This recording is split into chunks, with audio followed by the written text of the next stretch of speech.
Hello everyone here on SpeedGaming 4 and welcome to another race of the Pokemon Crystal Full Item Randomizer tournament. Today we have a match between Tomcat and Matchu Madori. Tomcat already won the first race, looking to lock in that first place in the groups. On the other hand, I believe that's the first race of Matchu, so trying to get into the next stage here. Looks like they are off to the races. I'm Ryan here. I will be commentating this for you, and I hope that at some point others will join us. Commentary. Starting out with TM36.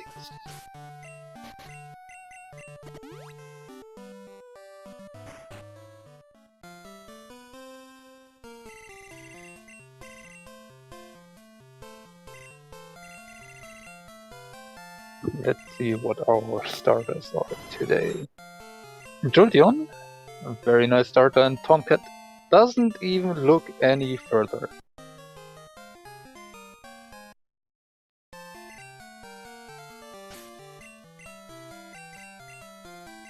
Let's see, Matchu decides to go there. We will get to see that there's a Caterpie and a Jinx. Oh. Yeah, we'll take the Joker. No surprise.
Okay, finally I got everything sorted that I needed to, and I hopefully didn't miss anything important. I saw a lot of TMs early on the PP up in there, which is a nice money item.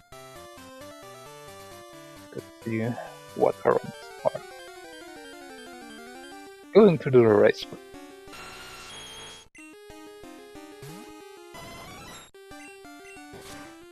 Jolteon having Drill Peck. The new thing is immediately making the not good to use move against the Nidoking, changing to electric type with conversion. Okay, and apparently Tomcat deciding that Nidoking worth running with Earthquake and Drill Peck's TMs already collected. Holy. Well, that's some TMs for a physical main if I ever saw them for one.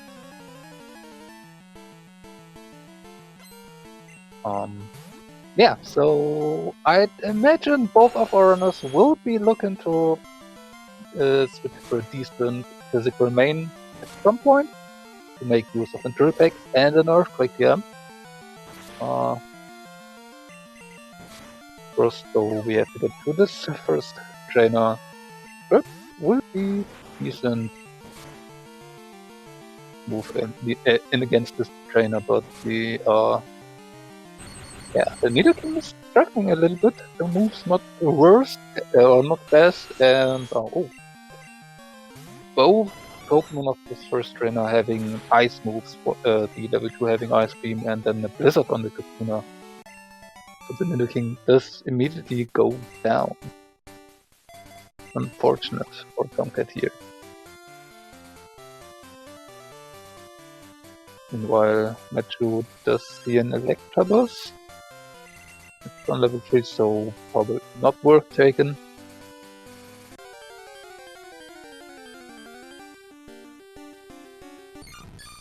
And that's a Blissey. That's some very nice XP if you want fun.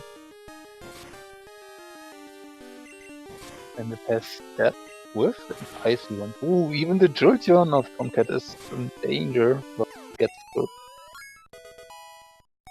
So, yeah, I guess Tomcat will be using the Jolteon for the first part here, even if it is not the greatest moveset. Jolteon is, I believe, primarily a special attacker. Although I might be off, I'm still not too familiar with that many of the Pokemon.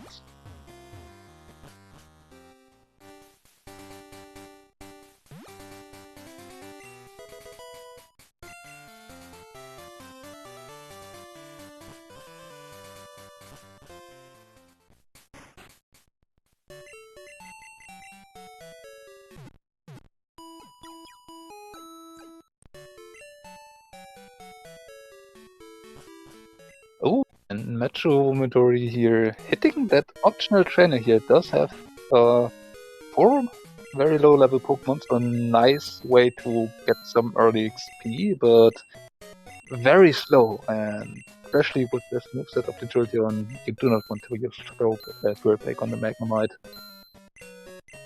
I'm not sure if that was really intentional or if that was just a misinput.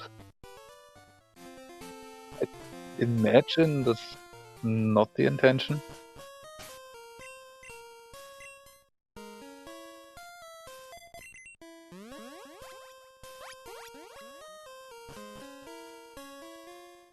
But on the other side, Tomcat decided to head over to the escape rope chamber in the ruins of Outburst.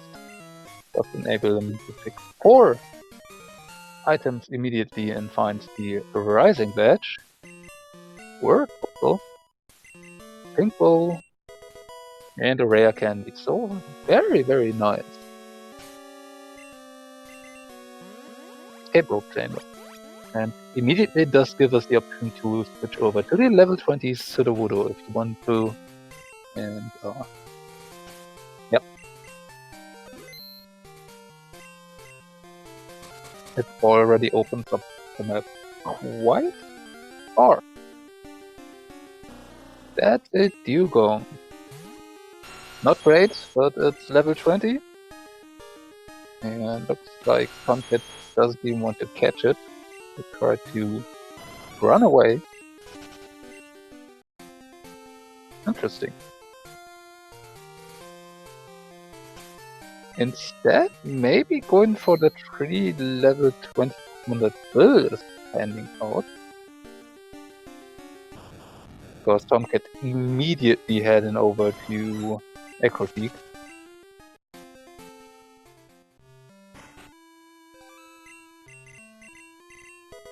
Meanwhile, Matchu heading into Sprout Tower.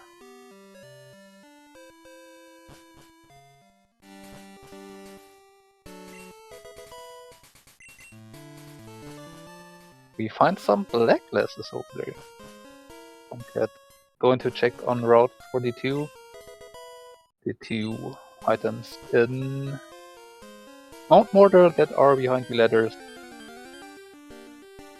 potentially more. And that's a Bellsprout.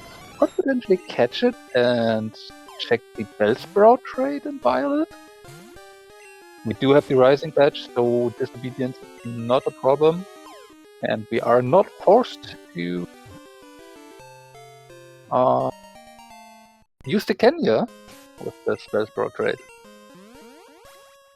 And doesn't even check the second ladder item, immediately heading back and probably intending to check out that Bellsprout trade.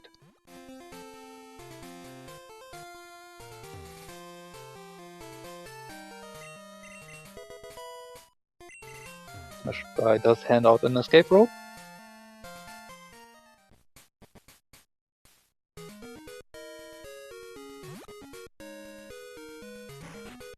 Yep, that is the Bellsprout trade for an Igglybuff. Oh no. We're definitely not going to use that.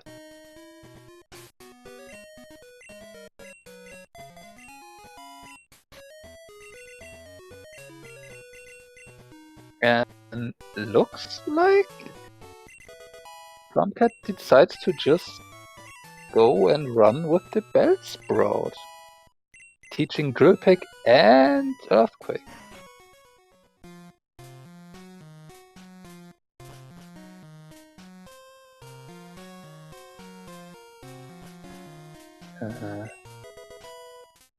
Victreebel is a decent main to run, definitely, and it is a decent physical attacker. So you can absolutely try and run it, and you just need a Leaf Stone to buy in Goldenrod for the Victreebel after it evolves. So yeah, can definitely do that. And with the first gym, or in general Sprout Tower and the first gym still available, it even has that Giga Drain, and the special attack of Victreebel is also very decent, so very versatile main for sure.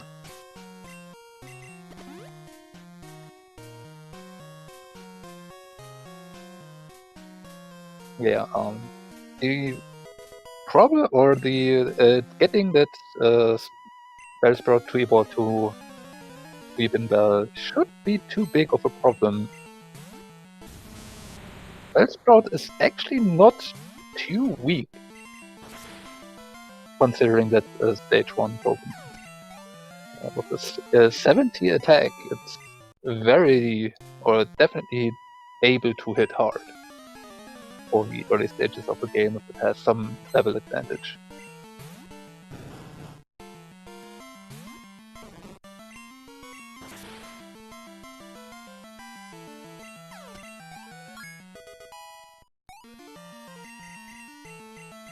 Even burning Icy Wind, but not necessarily when it does no Ice Beam, which is one of the best moves to have for special attackers.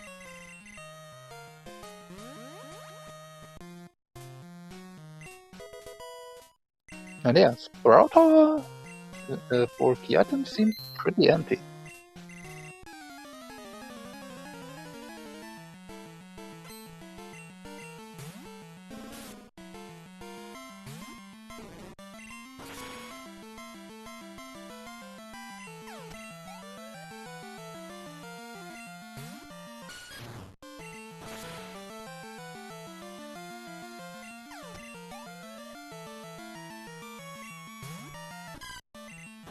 And this Elder, very easy, just go into Drill Peck through it.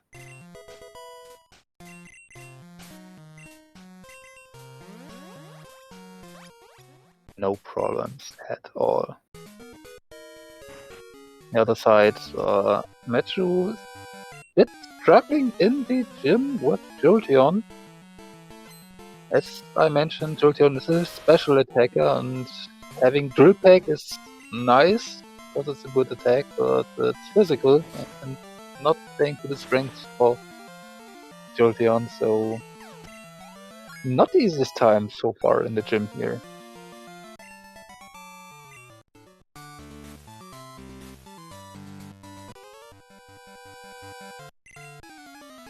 And Jolteon now got paralyzed by the Quagsire.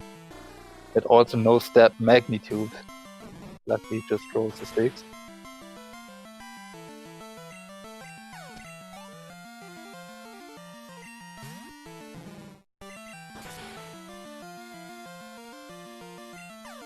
Get through this Quagsire at least.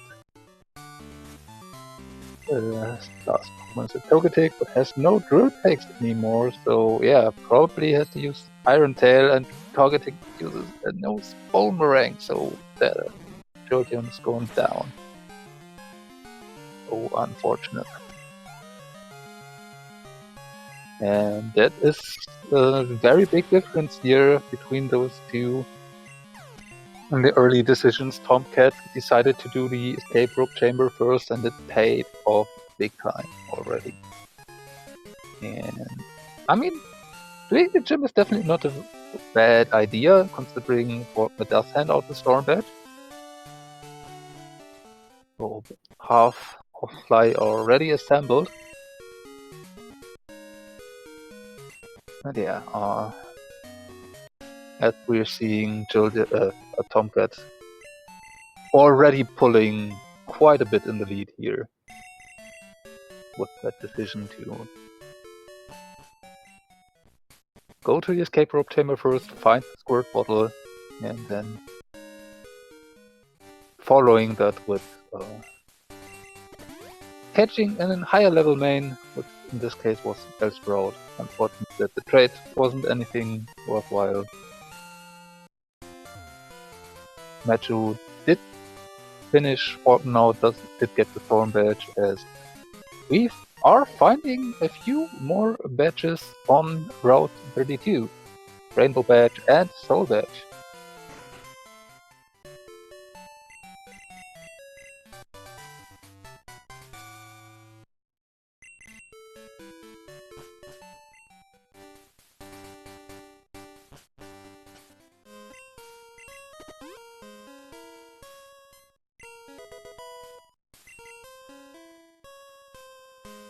Moving on to Union Cave, see if you have some more badges in here.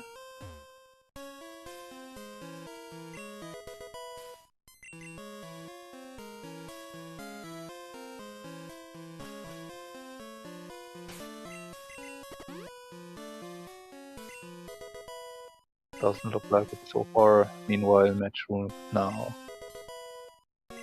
heading over to the escape rope chamber, will find the squirt bottle and the rising badge.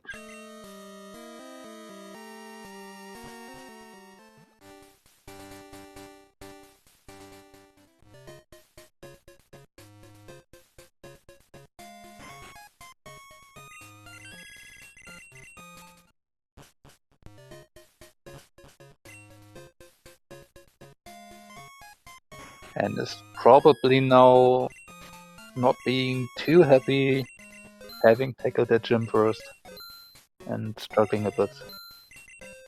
But apparently not deciding to immediately check out the Sudowoodo, instead heading down towards Azalea. Interesting decision.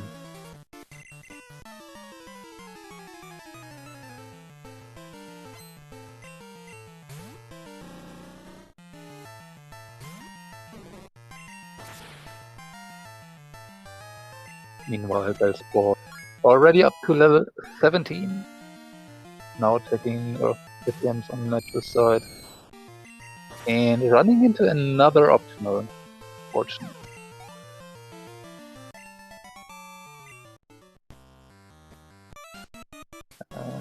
That optional having a Steelix.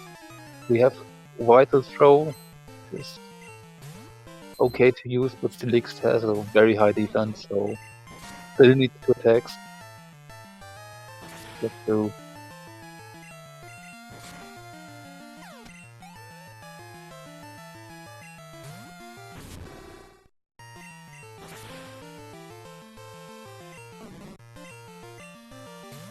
And I missed it a bit, but the Houndoom in the Slowpoke will taking out the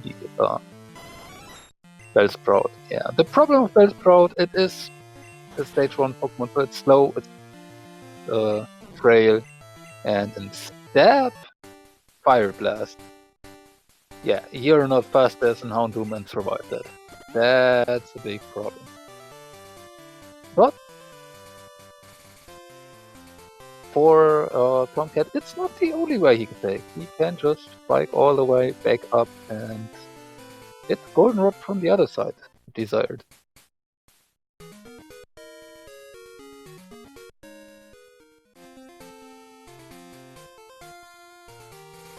And it seems like that will be the intention of Tomcat.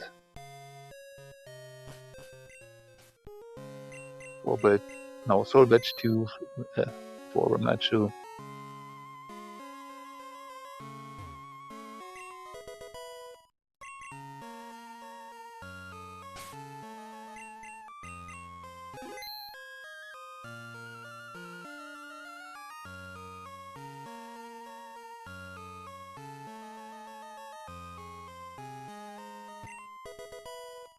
And we have Red Scale in the National Park, so Tomcat has to bike all the way back here because you do not want to leave behind a possible progression item behind the Red Scale.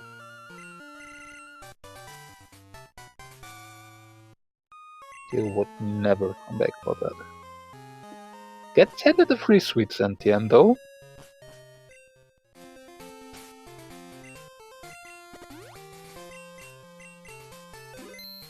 And now trying to check the item on Route 35 as the fight with Brenner with level 15 Pokemon. Let's see if the Bellsprout can manage to defeat that Hitmonlee. We have Drill Peck, so we can definitely defeat it if we lift the Burst Peck and can attack since we get paralyzed by a Body Slam.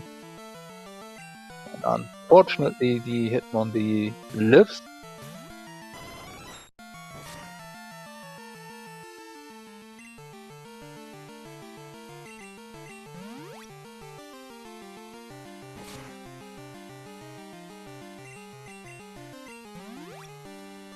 Currently a little misinput by Tomcat there. Wanted to heal the Bellsprout, but healed the Jolteon, unfortunately. And now they're only just using Outrage, so Bellsprout gets through to level 18. One level closer to the desired evolution.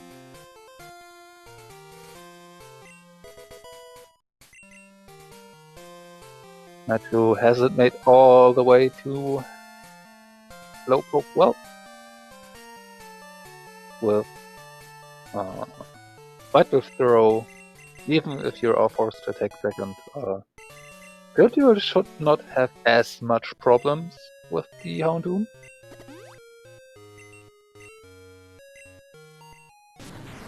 And oh, that Kenya is an Tyranitar, so maybe you would have wanted to check that first and potentially run that.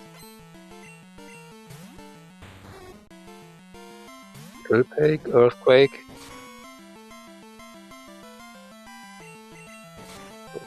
Decent moves from Tyranitar.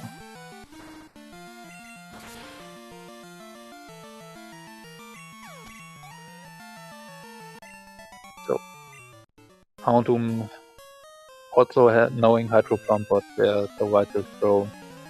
And then Drillpig to finish it off, so yep, Jolteon here managing to and learning another physical move with Aeroblast. Yay, physical Jolteon. Let's go. And we do have a Feigned Attack TN, which Matsu now decides to teach. And fought over Drill Peck, I believe. I don't think it was intentional. And re-teaching Drill Peck, I'm not sure about that.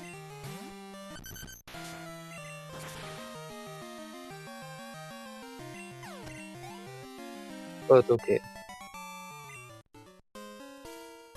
That leaves the Earthquake game for later.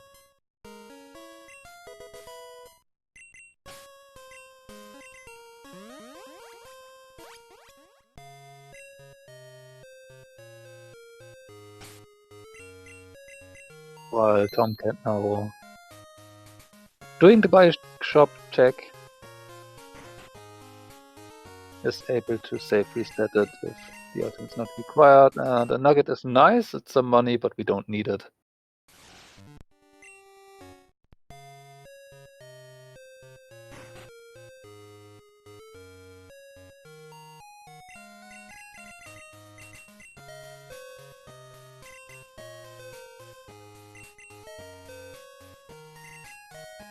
And no longer alone here as Azazel has managed to find a way into the commentary booth. Hey Azazel. Hello. First of all, sorry for the delay. Rallin and everyone had something come up. But hope I haven't missed. I mean, I missed at least 4 badges plus the high badge that I just saw on Tomcat's screen. So how's it going? How's the race been so far? You have missed a quite interesting start, I have to say. We did have a Jolteon starter on both sides because the other picks with Caterpie and Jinx were not really that much more attractive.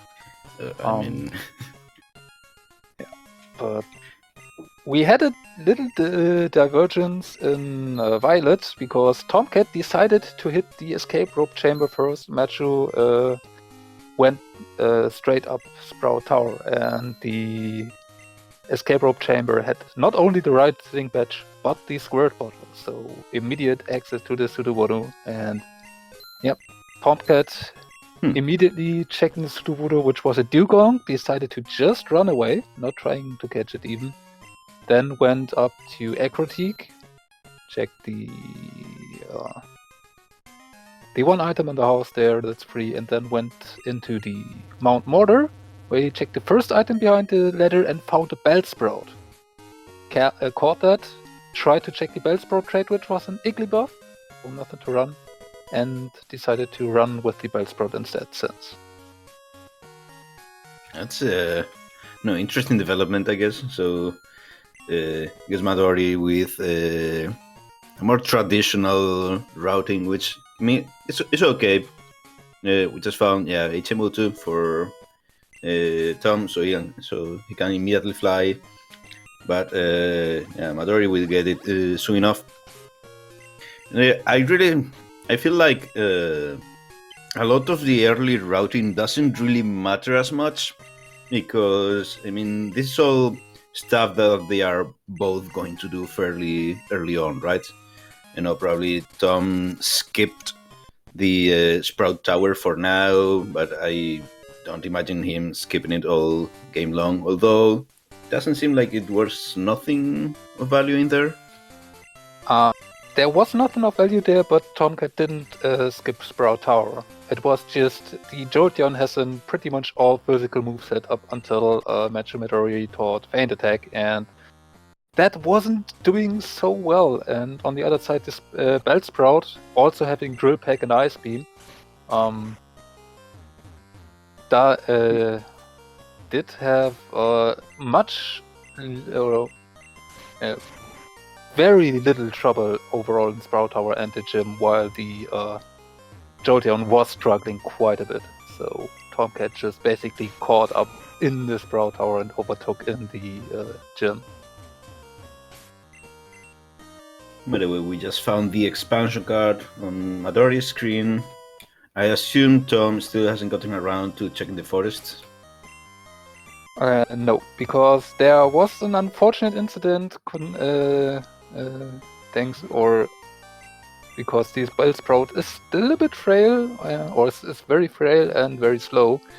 And there was a Fire Blast Houndoom waiting in the Slowpoke well for Tomcat, which just decided to make short work with the Bellsprout. And Tomcat decided to just bail out of the Slowpoke while having reset to the Route 32 Pokemon Center and went the other way around. And right now, Madori about to enter Golden Road. Hit the optional. This one's not too bad. It was only one Pokemon. This is one that is usually fought in Bingo when you have to collect the phone numbers. But I mean, not so good to fight in Item Rando, but still not a big deal. Madori will get Fly right now in the shopping center basement.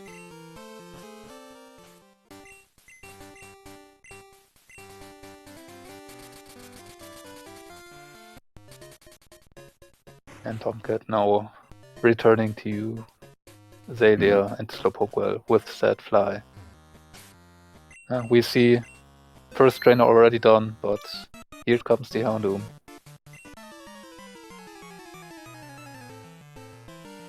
It shouldn't be as big as a problem now, I guess.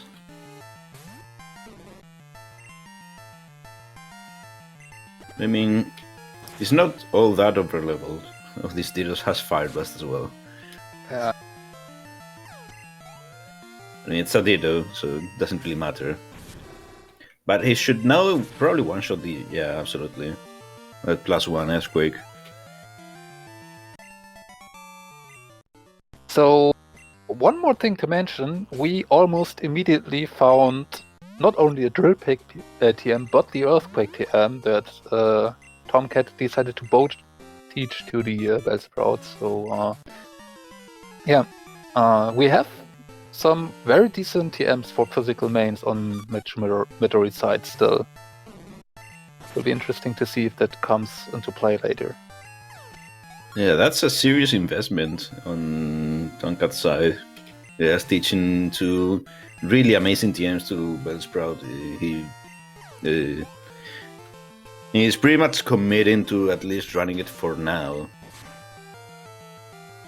And one unfortunate thing that also happened for that is he did all this before he checked Genya, which was a Tyranitar.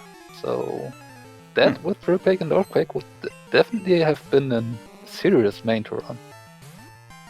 Yeah, not my favorite, but definitely better than Bellsprout or better than Physical Jolteon. Let's see what Madori does about it.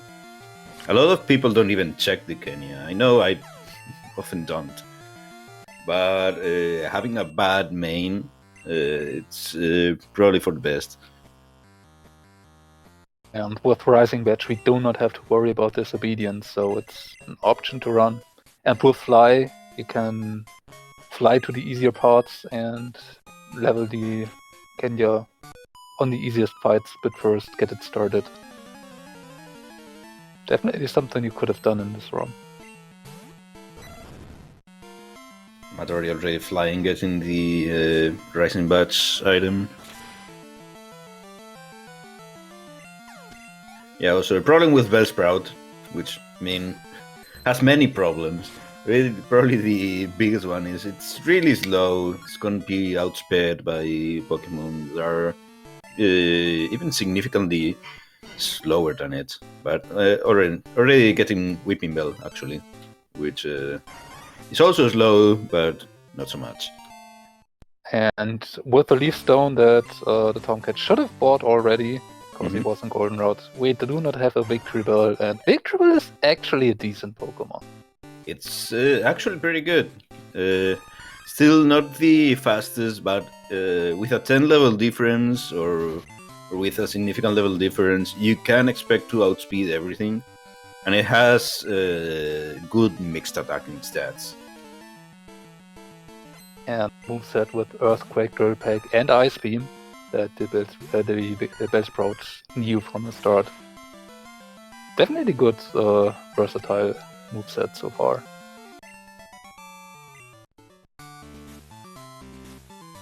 It's probably the best grass type in the game, barring maybe Venusaur, maybe Celebi if you want to deal with spot typing.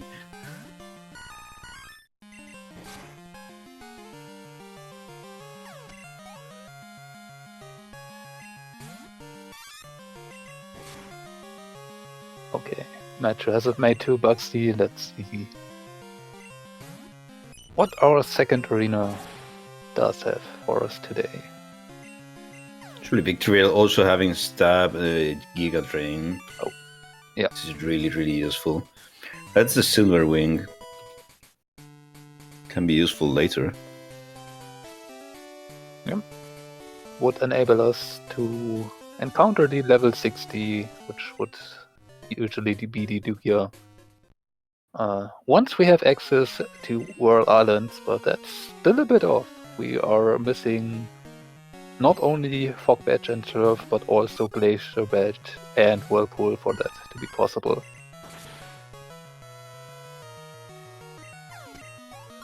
Probably Flash if you want to do it in Logic. Yeah.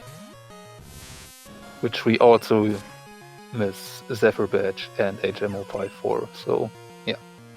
It's as far away as it could be, potentially. Madori just took a quick detour to finish up the Azalea Town gym. Now he's going to complete Golden Road. He will get the High Badge. And Tom will get the radio card, or rather the expansion card. So we are pretty much pretty even, right? Yeah, somewhat. Matchu still not has encountered the Sudowoodo, so is not able to fly over to Critique. Tomcat has that fly point already, so Tomcat's still a bit ahead, just in movement and checks done. But overall, there's not too much of a difference yet, once Tomcat has finished up clearing Ilex Forest.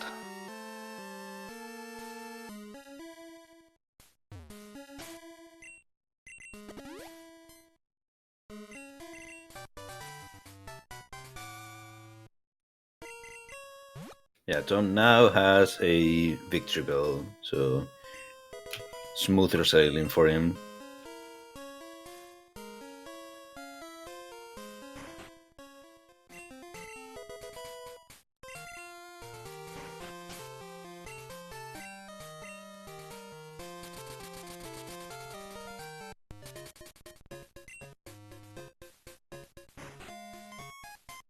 He checked the trade.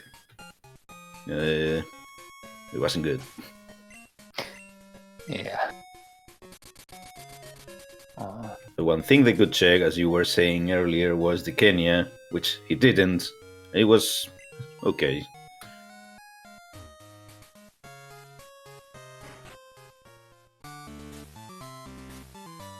Did Madori pick up the Kenya? I don't think he did. I'm not sure, I don't think so. And hitting another optional here. This is the least bad of these two optionals, at least. The other one has 4 pokes. It's a bit of a story already for Matchu. Madori did hit quite a few optionals so far. The 4 trainer on Route 31 that you would potentially use in Bingo to get your main up a bit. And the one guy on Route 32 that fortunately has only one Pokemon that's next to the bridge. Movement is tough in this game. It takes a little bit of practice to know. I mean, even if the basically the spinners are perked, so the spinners have consistent movement, still gets a little bit of practice to know how to move in this game.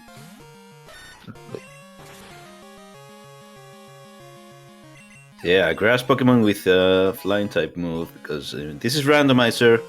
Every Pokemon can learn every move.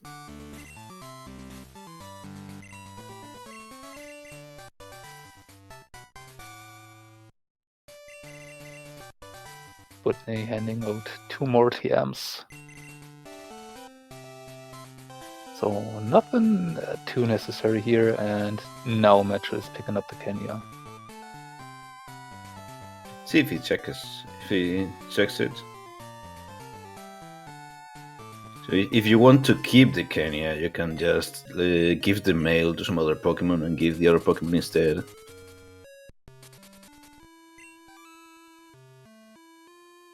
Not exactly look like it so far. Oh, meanwhile, Tomcat made it over to the Burn Tower. Has picked up the Rock Smash TM. So That's good. checks the item for the Fog Badge.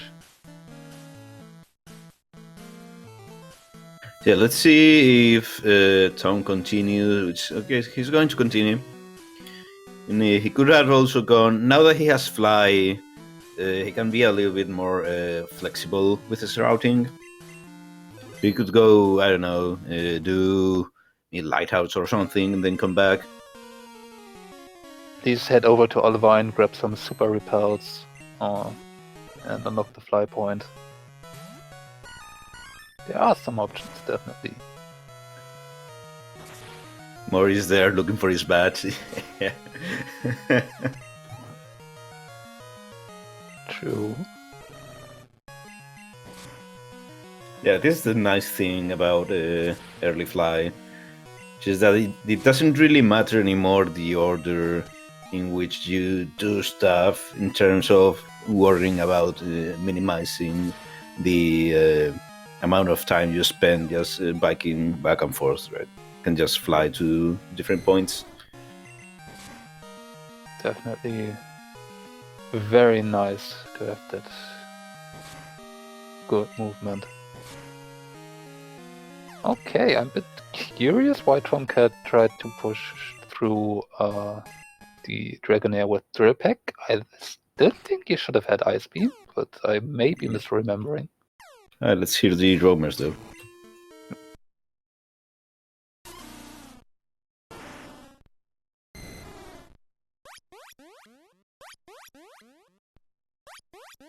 Right. So that is Dunsparce, Gengar, and Dragonair. Which 2 of the 3 are very runnable. Actually, since it's one of the randomizer things, they are all going to be level 40. So if they go get the Dragonair, the Pokemon with really high level evolutions are nerfed. So Dragonair will evolve at level 41. Actually level 40, but I mean Dragonair will evolve into Dragonite upon leveling up once. Which would have been a really good use for the Drill Peck TM. Absolutely. So I'm not sure how good Tomcat is with the Croys, but once we are able to get to the Suicune and Tin Tower, which we would need Clear Bell and Rainbow Wing for, which neither has been found yet. Yeah, would probably a bit sad about that, but we'll see if we ever get it, if we even get a chance to do those checks. Yeah, you can get to the Suicune with just the Clear Bell, but you can't go up the tower without the Rainbow Wing. So unless you are very desperate for getting the Suicune to run it, you are not going to go to Tin Tower until you have both of them. If you spot that Dragonite and still have that Drill Peck TM like Matchu does, may be a decent play if you are sure you can get past the Sages, because Drill Peck Dragonite. Yeah, I would take that. Yeah, I think that's the strongest Drill Peck in the game. I'd imagine so. I think that is the strongest Drill Peck in the game, and it's one of the best physical moves. Just really spammable. There's 20 PP. There's up to 32 with PP up. And it's just like 132 base attack, I think, with stab. You are basically going to kill everything that doesn't resist it.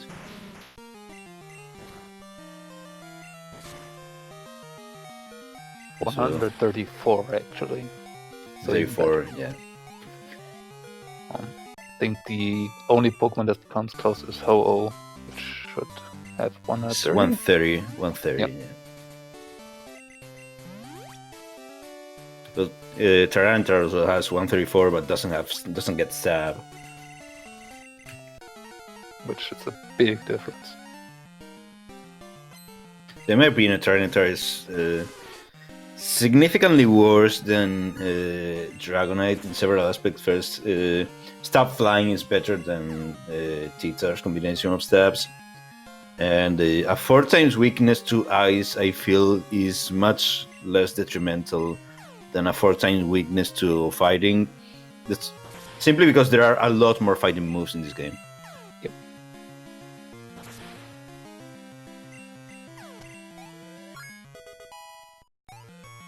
Also, Dragonite's a lot faster.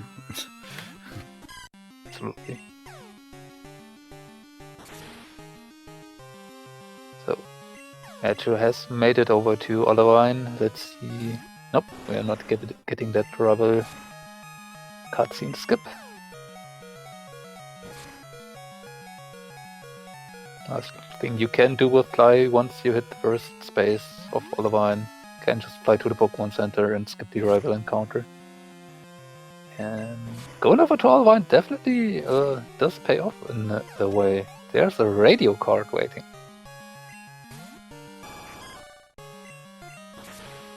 Yeah, worth mentioning, Matchu didn't go to the Burn Tower just yet. Also, doesn't even have Rock Smash, right? No, because he didn't turn in the Kenya. Or what am I saying? He didn't go back after fighting the Sudowoodo. Though.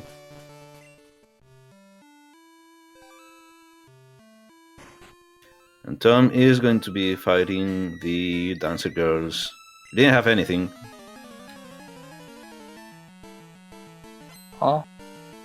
So more levels for the Victory Bow.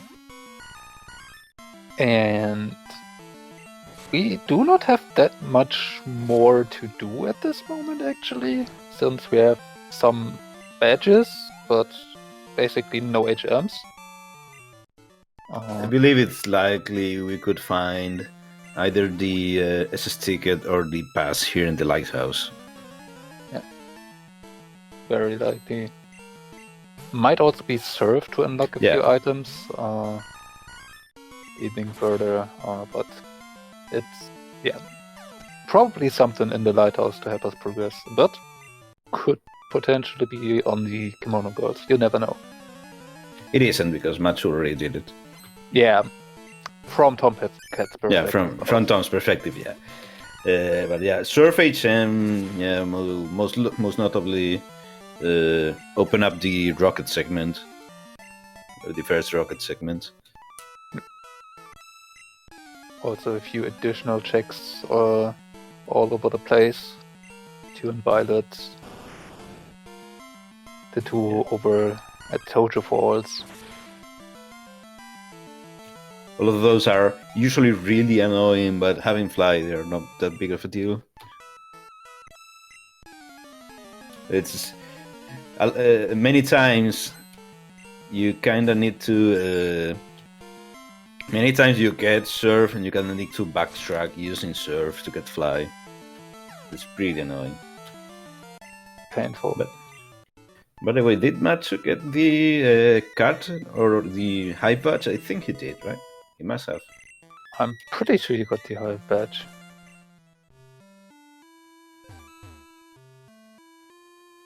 Yeah, because I believe it was in Goldenrod. It definitely was in Goldenrod. Yeah, so he already did the Goldenrod, so definitely.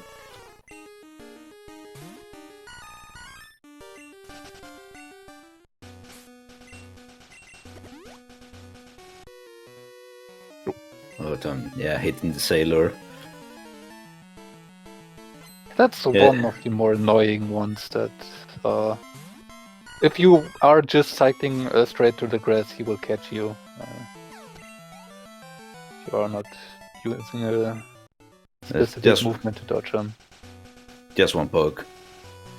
If you want to dodge him, you can actually just bike up to the right of that trainer.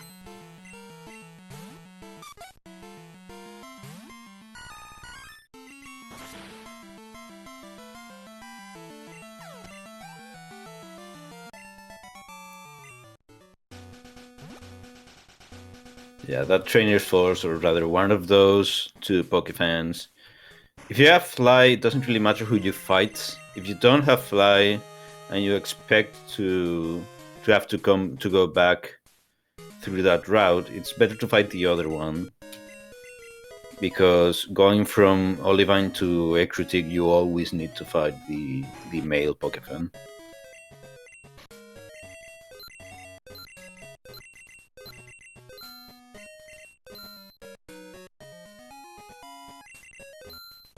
We're going to start taking a look at the items. There's this plane badge. That's interesting. That opens up an extra check in Goldenrod City. So not too bad to get to with Fly, so if the progression is there, it's not the worst that can happen. Bit annoying to having always have Fly back and forth, but better than just cycling all the way back and forth.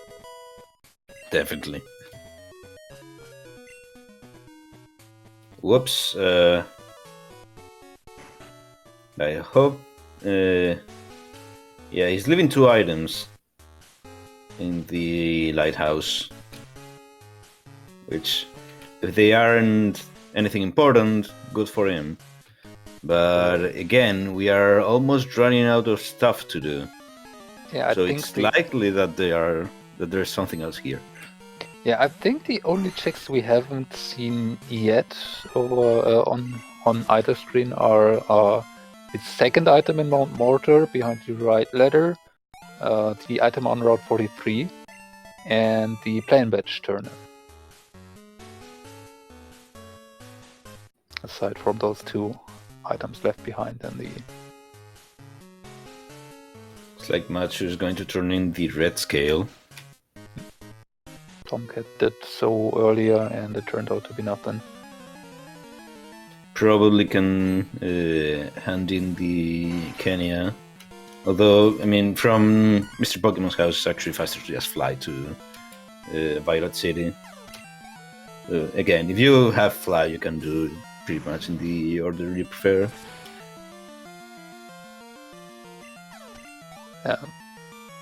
Would have been better to maybe turn in the Kenya first in case that turn-in would give you cuts, so you could immediately go over to here to turn in the red scale. On the other hand, could also do it the other way around if the cut could cut where here, so pick your preference. I mean, most likely it won't be in either of those spots. So we know it won't be neither, but there would be upside to do. Actually, I was going to ask: did we see the item from the guard after turning in the Kenya? I believe so, but I'm not 100% sure. Right. That is strength. That does not do much for us right now. Yes, it does. It opens up a few checks in Mount Mortar, most notably. Well, 4 there and 1 in Burn Tower. I believe that's all we have access to so far. Of course. Alright, let's see if Matchu left anything here. The first item was nothing.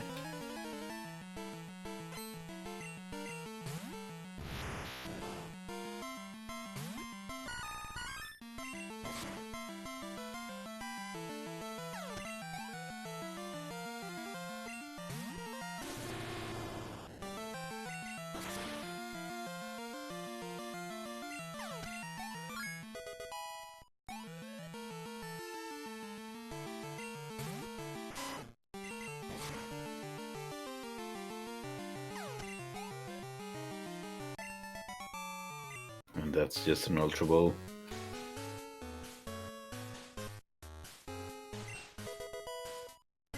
Right, so looks like Matchu dodged a couple bullets there in the lighthouse. Definitely. That's 7 badges for Tomcat, so we do now also have access to Route 44. And with strength, we can actually go through Ice Path.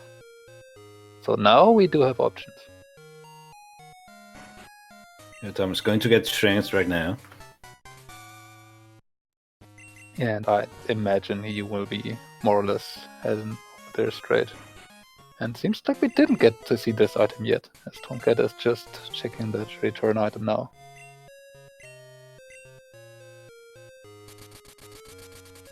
As Matchu is teaching Rock Smash and Strength, we'll get the Fog Badge right now, which is badge number 7 for him as well. Yep. Or should be. I mean, let's see if he gets the call after leaving the place. If not, then he somehow probably missed the hype badge.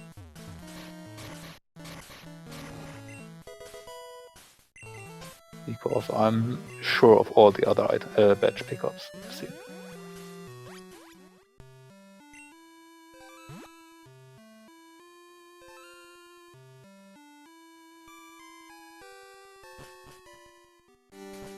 Yep, and Tomcat, as expected, heading over towards Blackthorn, go through Ice Path. Nice chunk of items to check there. Strength. He didn't check this one? Interesting. So he checked the first one, didn't check that one?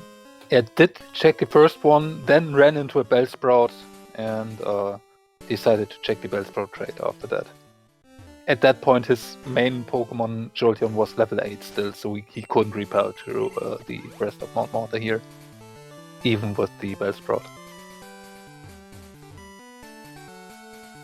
He doesn't decide to...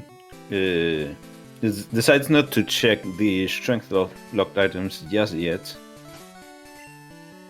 He's going to get the like a free fly point. It's just 4 items and Mount Mortar behind strength. Ice Path definitely has more, and also the items on Route 45 you can get, and with Fly you can basically go to Mount Mortar whenever, and ideally you want to go to Mount Mortar when you have Surf and Water 4. So can't see trying to go through Ice Path first and hoping for those. Yeah, again, if he didn't have Fly, he would have definitely checked the items in Mount Mortar. Probably. Having Fly, yeah, you can do pretty much whatever. And going through here, he even could get some level, some Pokemon in the high 20s in Route 45 or Dark Cave if he wanted.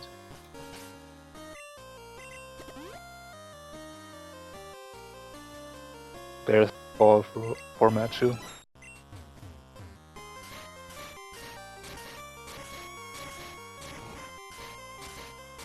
Also going to do Morty, which has nothing for us today.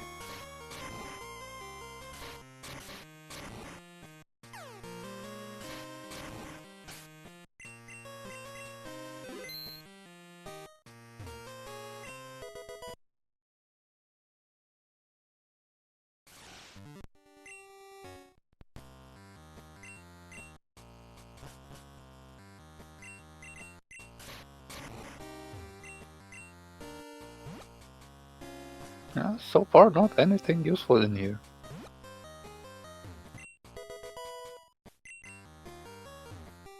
Yes, another escape rope is nice, but it's not helping you that much. Yeah, That good. does help a bit. That unlocks 3 items in the Lake of Rage, unlocks the Road TM item.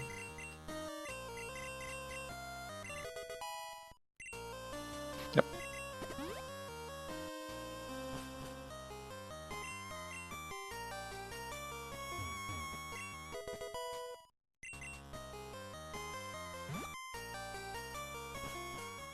The big things are, I mean, the big things that we expect to show up soon are either the serve HM or a way to get to Kanto.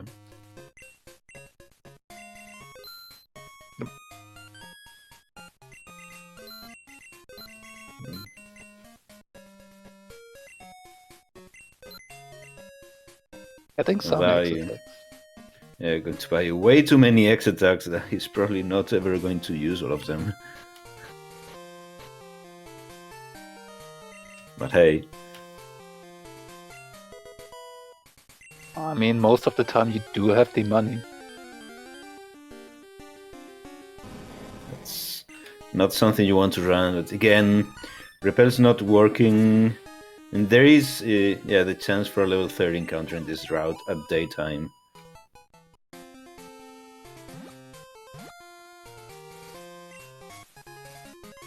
It's one extra badge. It's not too much for us at this moment. Mineral badge not unlocking any HMs. Gives a defense boost, I guess, which is nice. Yeah. And yeah. If we keep following the breadcrumbs here, then we are checking the cut locked items. I have to think. Tomcat didn't check Route 46 item just now, didn't he? Don't think he already checked that. Not sure, but I assume he did, because if he didn't, it doesn't really make any sense not to check that at that point. Basement key. This is something we don't really want to do until we get the key card. Okay, apparently I missed him going through Dark Cave. Right, that's the thing we're looking for. Yep. Surf does open up our options a bit more. So now we do have the rocket hideout we can potentially do. We do have the Waterstone chamber accessible. Yeah. Some surf checks. Slowpoke well. A few options. And Tomcat here. Checking that man on its little island here. Nothing.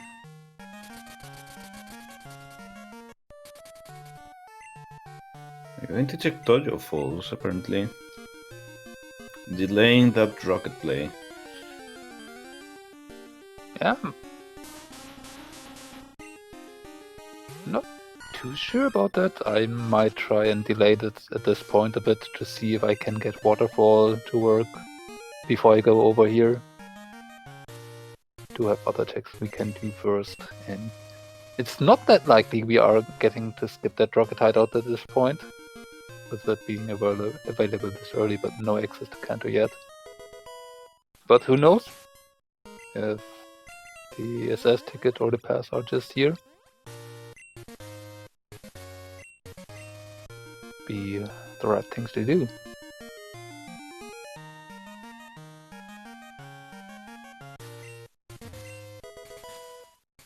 Nope.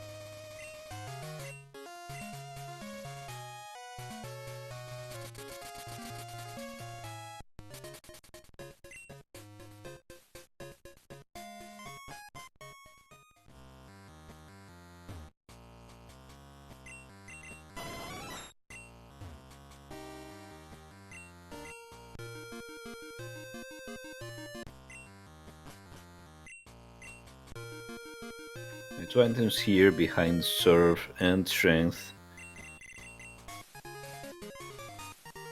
That's good.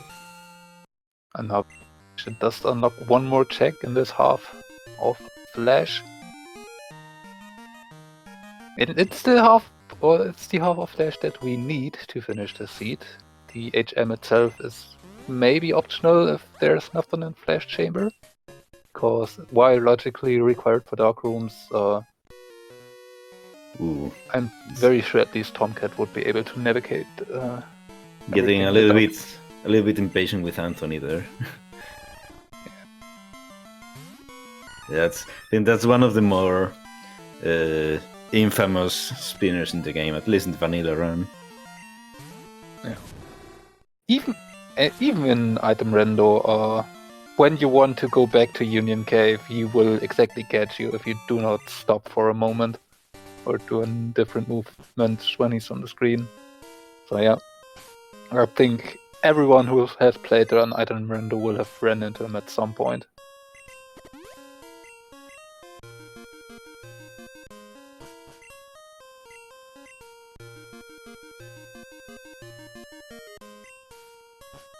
Matchu is going to check the strength checks here in order. Makes sense. See what he can find.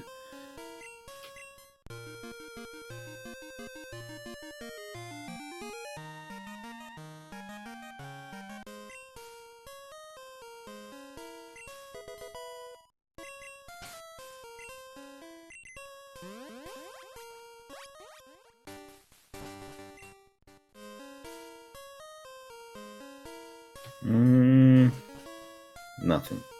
Yeah, a whole lot of nothing. Tomcat's at least gotten rare candy out of Union Cave surf-locked items, which is not the worst.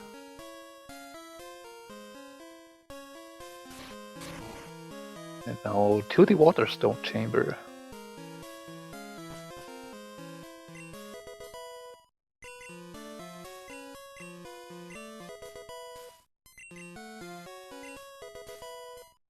So pretty much nothing.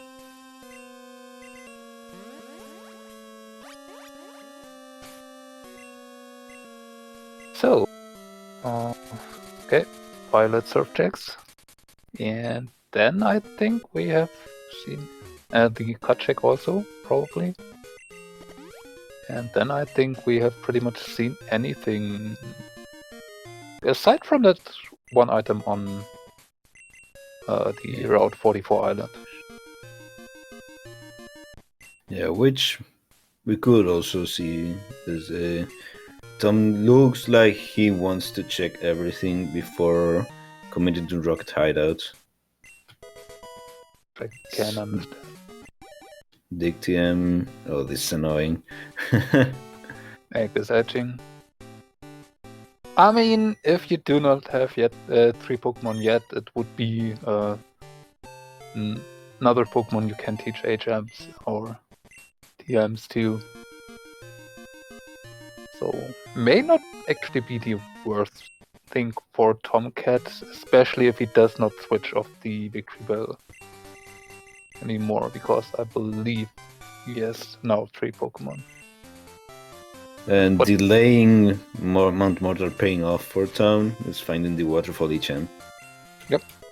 So now probably go in Mortar first, although you are not able to repel through, and thus Tomcat probably deciding not to do Rocket Hideout.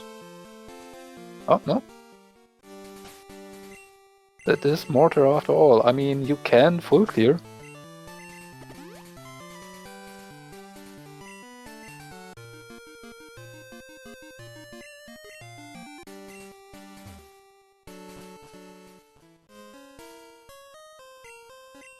Ergo in chat also mentioned we are now able to go to E4, which means we have access to Victory Road and the 5 items in there. Yeah, We could also go that way. This is probably more important. There's Flash HM, which unlocks the Flash Chamber.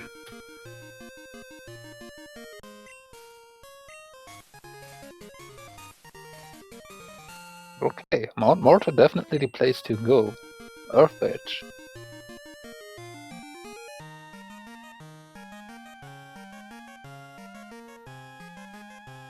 Yeah, so far, pretty much everything going Tomcat's way as of late. Yep.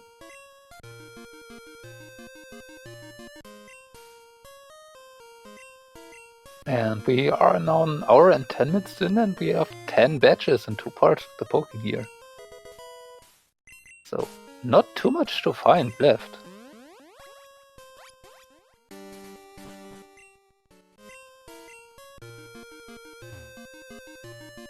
And Kanto axes.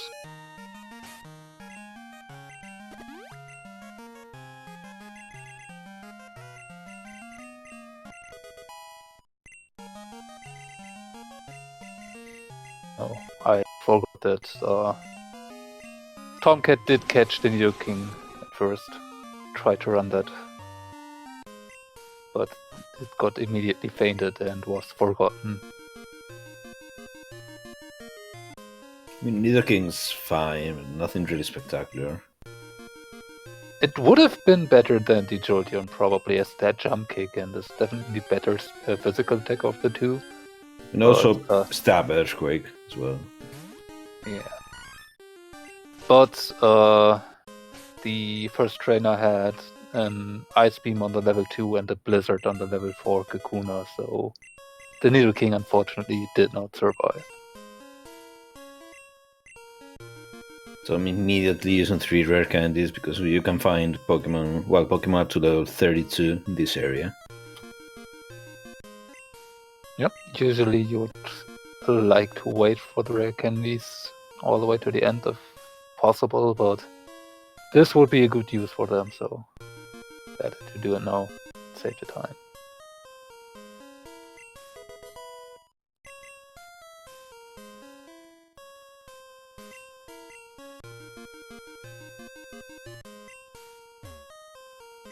Looks like Matchu is struggling a bit with the Ice Path items.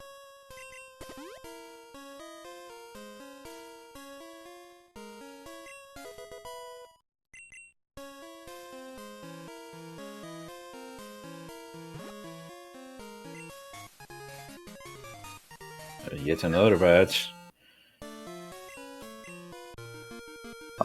Up to 11.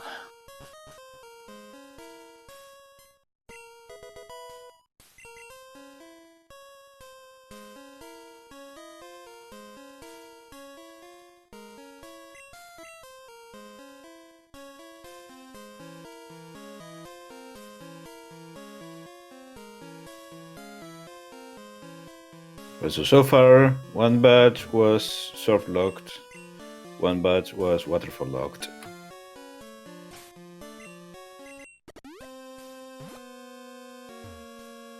I think that's everything of Mortar. As Yep. we already have seen those 4 items now. Oh. Can I probably... Okay. Matchu through Ice Path as uncut.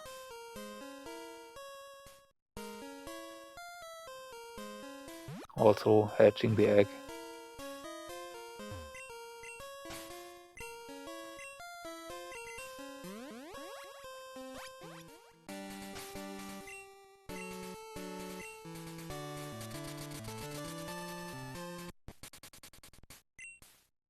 Looks like Flash Chamber will be Tom's next play. Again, still delaying that Rocket Basement. In yesterday's match, that Tomcat won this was actually one of the winning plays, because he got to skip the Rocket Hideout entirely, and there was one of the remaining 2 missing badges here in the Flash Chamber. So let's see if Tomcat again has a bit of a good nose for the Flash Chamber here.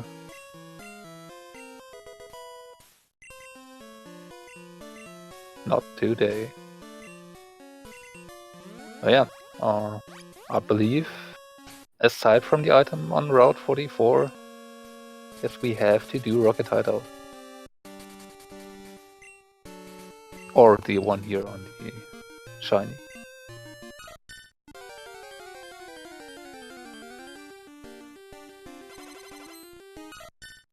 Right, now that I think about it, and they're good in chat mentioning it, yeah, still, we have Sign Root available, so Chuck and the...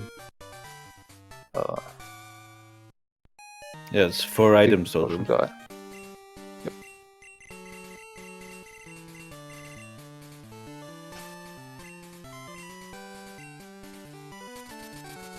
Not going to do that. Saying, okay, such a long way over to Cyanwood probably wants to have a whirlpool so he can check Well Islands also when he's over there.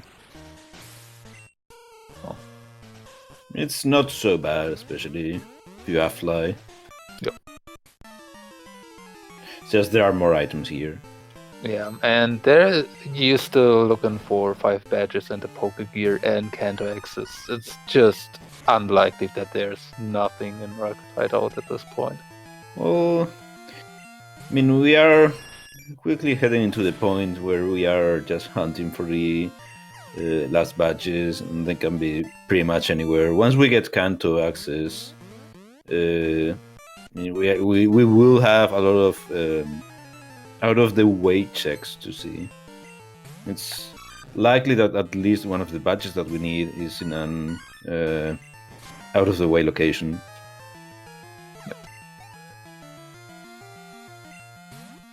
Although we still need Kanto access and the poke gear to have the entirety of Kanto available to us. Without the poke gear, we are somewhat limited in what we can do in Kanto. Yeah, and of course we still have all the way up to Victory Road and E4 open also. So while we might not be really eager to do E4 just yet with the level 33 victory goal, Victory Road has 5 items. So not too bad of a check, even if it does take a bit to get there.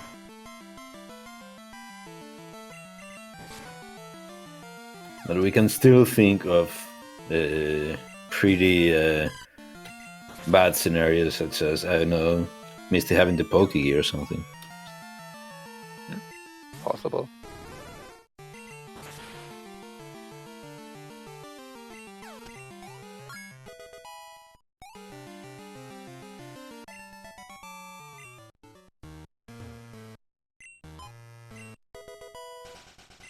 I did not pay fully attention. Did Grab match that waterfall from the Zephyr? He doesn't have the Zephyr badge yet. Oh. Which is Where was here that in the... again? Was here, right? Lake of Rage? No, Surf was in Lake of Rage. Then Zephyr badge was...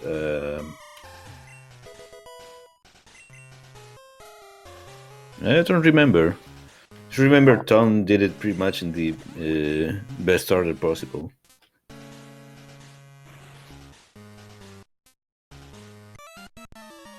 Meanwhile, in the Rocket Hideout, we did find the card key. So, Rocket Hideout unlocking radio tower rockets for us. Also basement. So, yeah, more chance to do stuff. And at least it is now very unlikely that skipping Rocket Hideout entirely is feasible.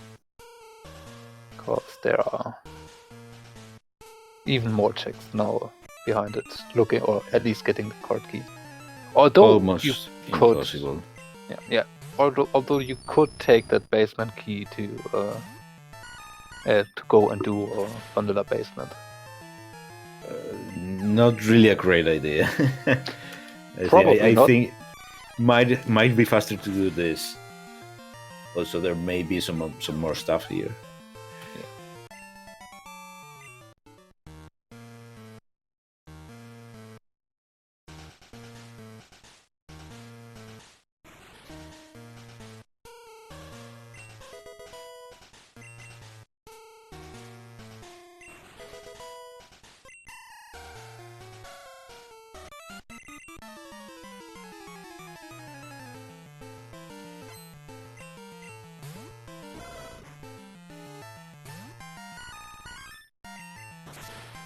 Matchu is going to be getting the basement key and the surf HM.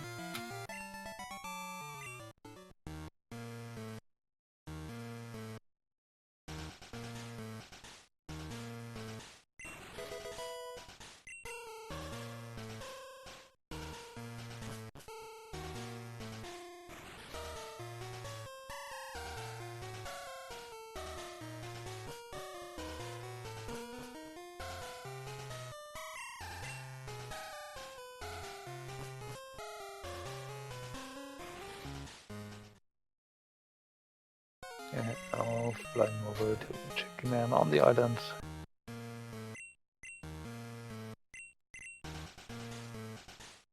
Probably going to pretty much doing the surf checks that we saw from Tomcat earlier.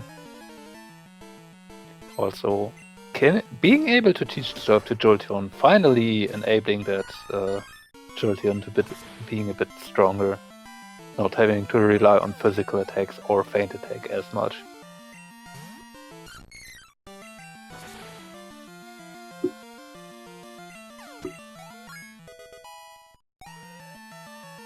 Meanwhile, Rocket Hideout, aside from the card key, having nothing more so far.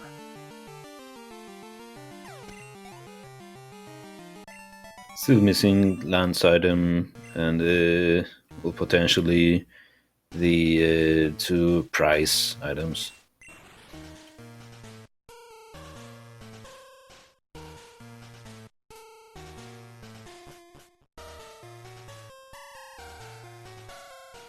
And I think for a moment Madori thought about doing a radio tower after finding the basement key and then remembering, wait, no card key yet. It's an extra bat just chilling here. Okay. Yeah, so also Rocket Hideout doing it all the way to at least get that last item. Or doing that check earlier was required.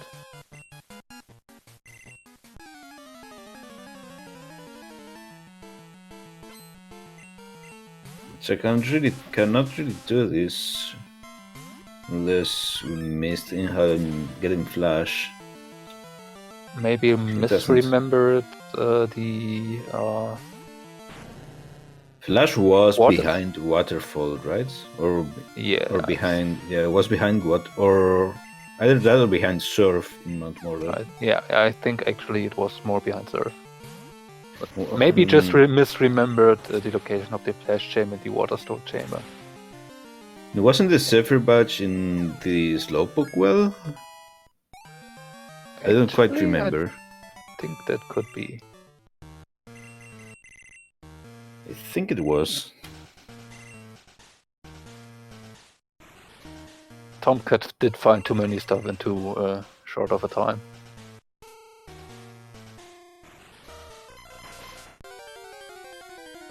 Had some eggs.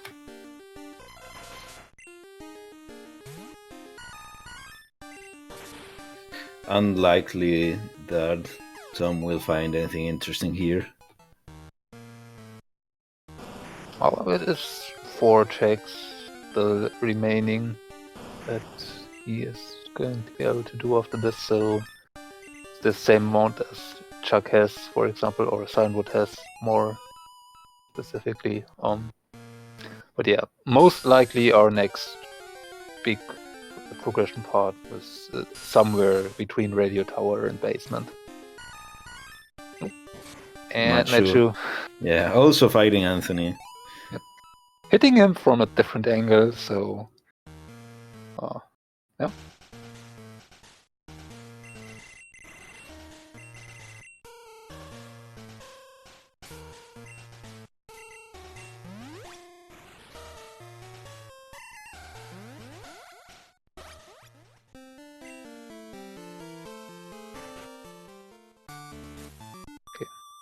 Tomcat heading straight to prize.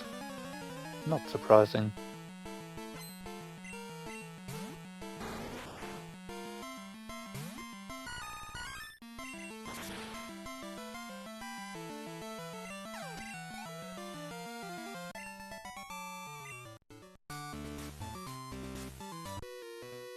Ooh. That's an option that you do not see it too often.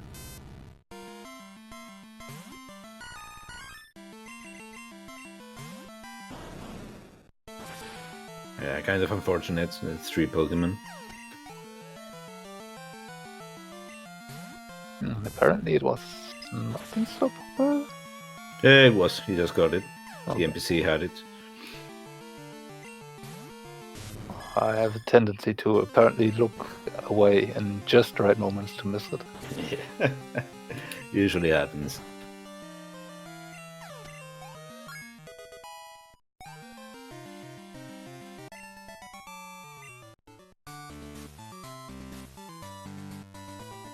Okay, this one Pokemaniac, also one of the more infamous optionals to hit.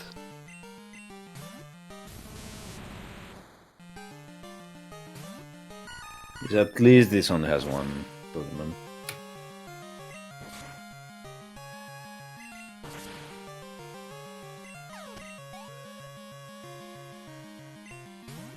Okay, so now Matchu can do both the Waterstone Chamber and the Flash Chamber.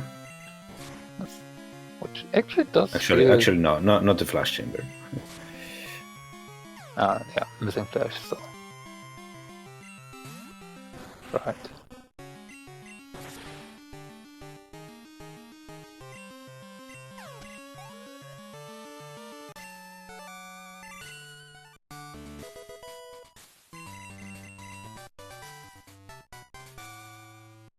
Right, so let's see Tom's next move now. I'm missing 4 badges and the Pokegear to be able to finish. And Kanto Axis. Yeah. Which, at this point, 1.5 hours in is a bit surprising.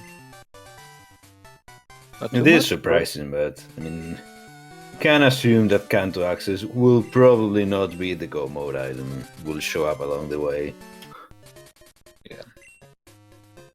Okay, going for Dark Cave. Tomcat did skip it earlier. The Blackthorn side. It seems like Matchu with some basement ideas. Interesting. Maybe going to do Vanilla Basement here, actually. Maybe not aware of the fact that this is logically behind the card key.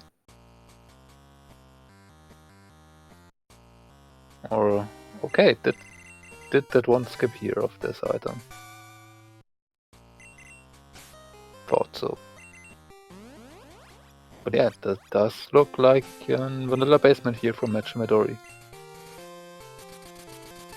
Nothing for Tom in Dark Cave. Looks like we are going to be checking the Substance Girls before Radio Tower.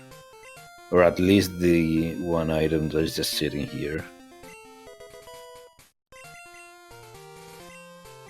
Yeah, Tomcat doing Soft Sand Girls is consistent with the way he did play both yesterday's match and today's match so far.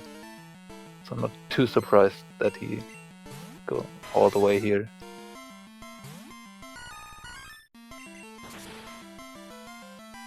I mean, Victorville on level 37 or 38 now, definitely okay-ish to hit Kanto with, but getting an additional level here out of the Soft Sand Girls still not too bad. You will need all the levels you can get if you want to go to Red with this Victorville. Yeah, which he probably doesn't want. I mean, whatever the Snorlax is, probably hopes it's good. I'm not too sure about that. With that early of a commitment we saw out of him going to the Bellsprout, I think he might be somewhat attached to that Victory Bell. Because that was really a very, very early commitment with Drill Peck and Earthquake Tortoise.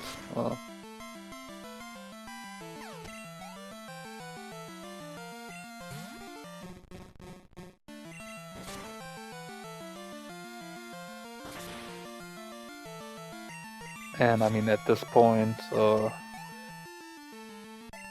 when we get to the Snorlax, if that is not any really good Pokemon, I'd actually rather stick with the Victory Bell at this point.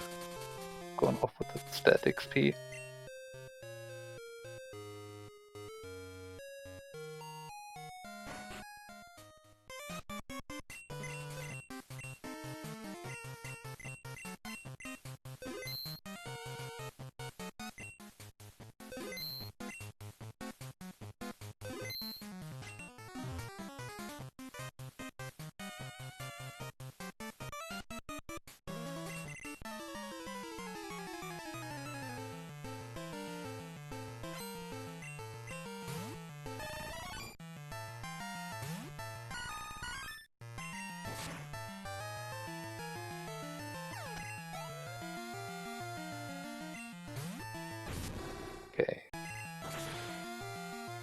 both runners right now taking care of some long fighting segments. Not too much, or not too many item checks that we can expect happening in the next minutes. There are some fights going on. Especially with that vanilla basement. That is, what is this, 9 trainers. Even more that you have to go through to get all the items.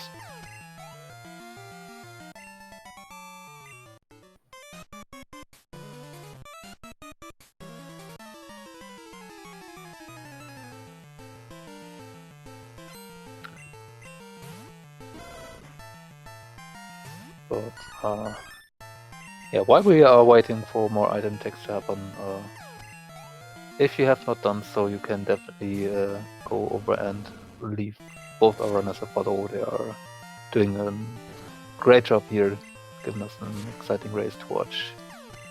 And if you enjoy it, you can definitely go and show them your support. They probably would be very happy about it.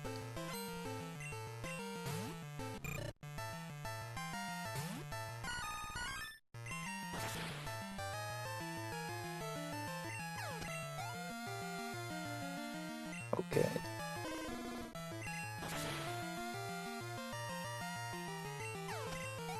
Matchu getting to the first item check, which is an amulet coin. You have to fight the thief.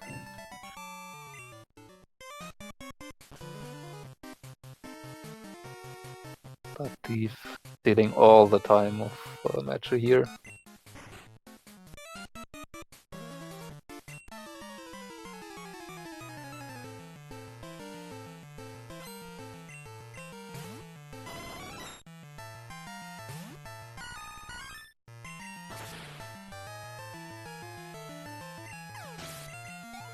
Funnily enough, probably Tom will be done with the radio tower and the basement more or less at the same time as Match does. Just the basement.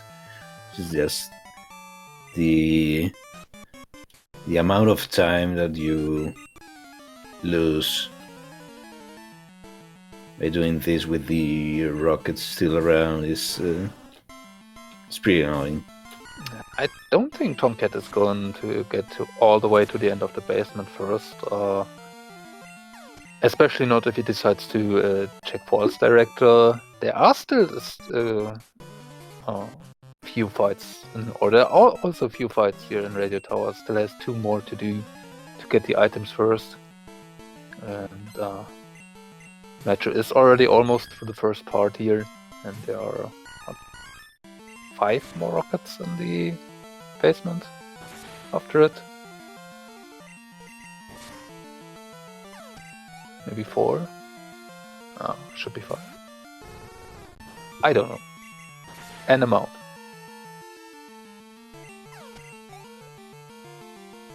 But yeah, Tomcat will definitely have way less time to spend on the basement.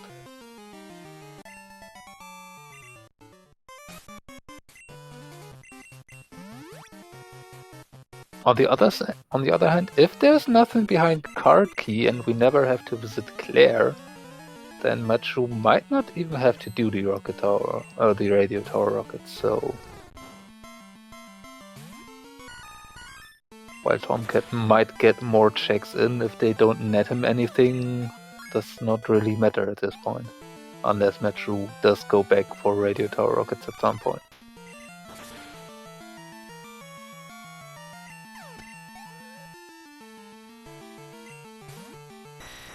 The car key, if I'm not mistaken, was in Mount Mortar. No, that wasn't Rocket Hideout. That was, I believe, right, the 3rd item there.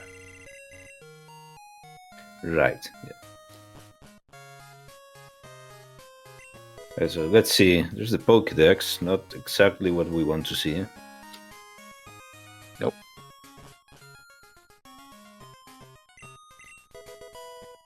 And this coin case, also not exactly what we want to see.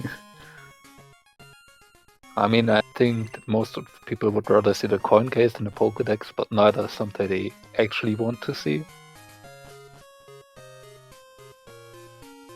Yeah, we are all getting that force director check.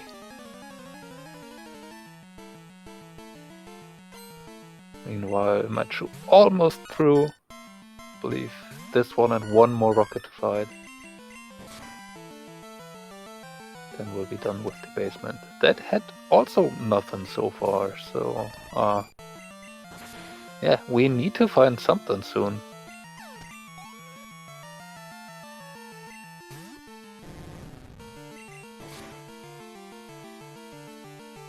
Yeah, that Kanto access. Someone in chat was mentioning vanilla as a ticket before, so I refused. I refused to think that was or to believe, or to count that as a possibility. I mean, we do have all the way up to Victory Road first to check, but we are slowly running out of options. And it is a possibility. A very remote possibility, but a possibility nonetheless. Yeah.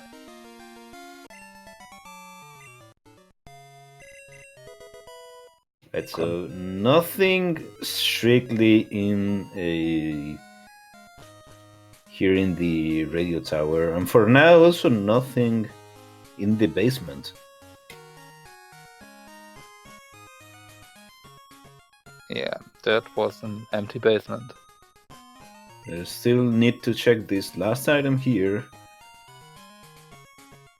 But yeah. Completely empty basement. So yeah, but radio tower and the basement led to absolutely nothing. Just surprising, but hey. This is really surprising, but yeah. Apparently all the way up to Victory Road it is. Either that or Cyanwood City. Yeah. Let's see what Matchu is deciding. Contemplating, and it looks like Rocket Hideout. Doing the shiny first.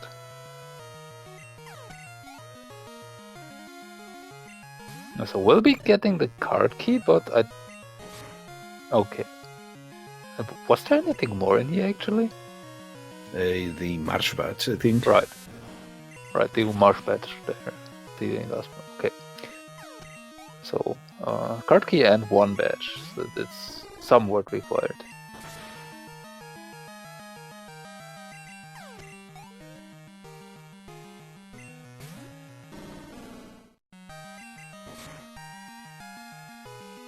And still no access to Tin Tower. Nope. Which is... I mean, it's something that you usually have access to by this point. But I see it a little bit on the stingy side in terms of progression items. It started out very, very nice and handed out quite a bit of stuff, but yeah, for the last half an hour, it really came to a trickling halt here.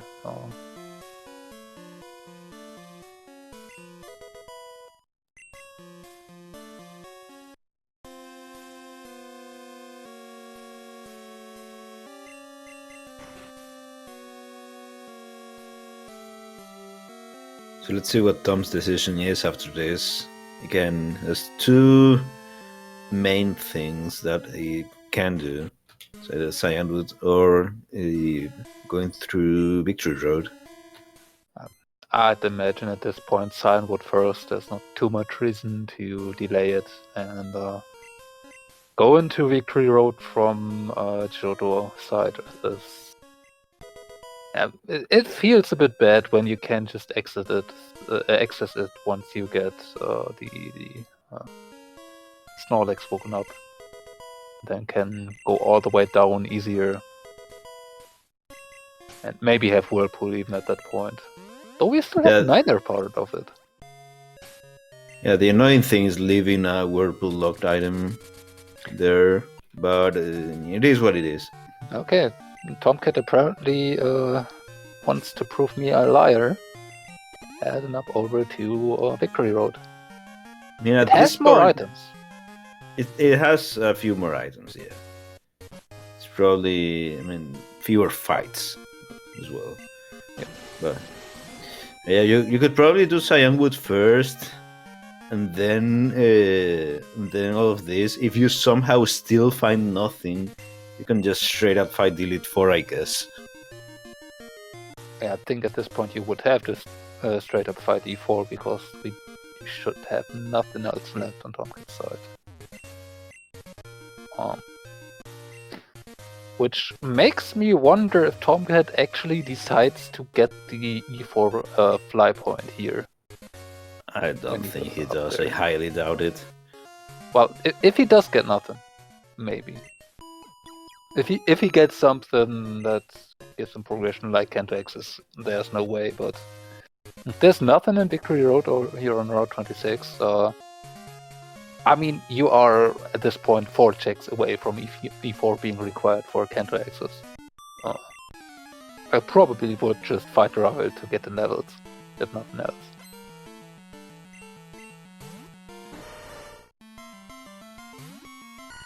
I mean, there's still a lot of checks to do between this and Cyanwood. It's still really unlikely that Elite 4 is required for immediate progress now.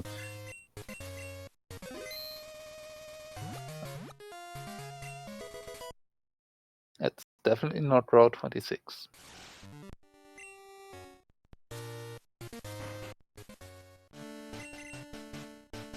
So 5 items now here in Victory Road.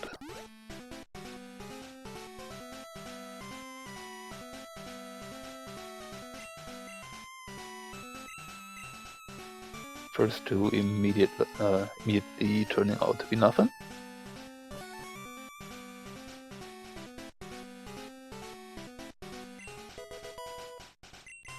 HMO 6, which is not immediately useful, but it might be in a few minutes.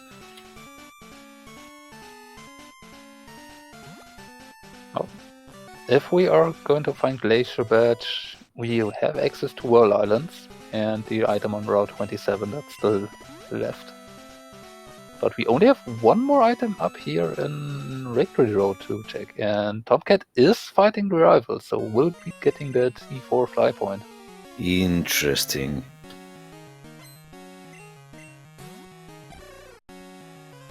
I can definitely see it. It will be a 1 or maybe 2, 1.5 levels for the victory bill, which is not bad. And yeah, there is a decent possibility at this point that E4 might be required early. Also, I'm not sure how well Tomcat does know his opponent, but from what we have seen, Matchu seems to be a bit newer, and if Tomcat knows that and knows that he can maybe afford 1 or 2 extra fights, this is just a nice safety to have.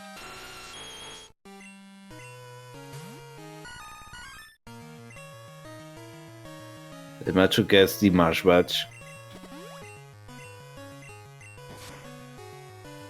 So Matchu already has the 2 items that were important here.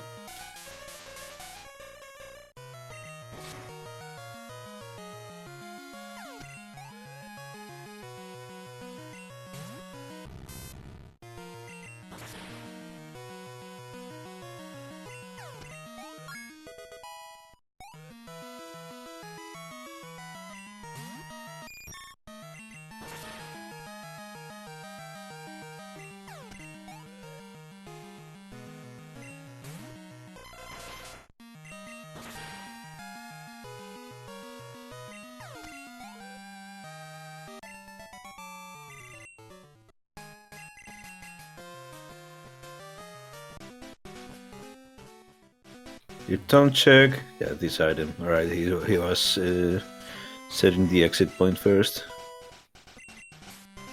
And it's a Never Melt Ice, so Victory Road having half part of Whirlpool, but not immediate progression.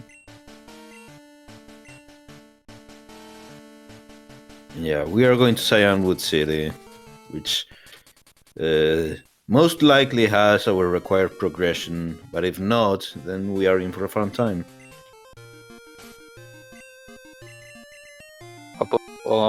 At this point, being level 44, I think the victory bell is high enough in level that you can manage an E4 without too much problems, but that's definitely not the play you want to make if you can at all avoid it. Might have some issues against some strong attackers, I guess. The Victreebel is not the sturdiest Pokemon in the world. First item is Cyan Rod. Turns out to be a great ball. So we do have to do the arena at least.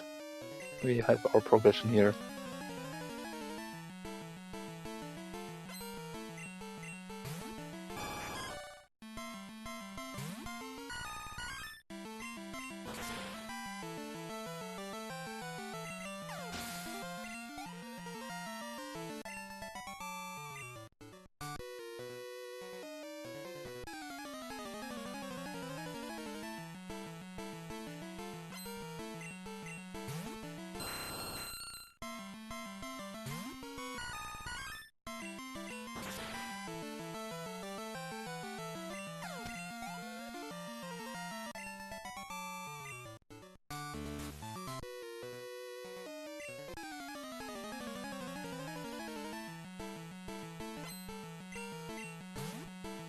Meanwhile, Matchu is wrapping up the rocket segment here.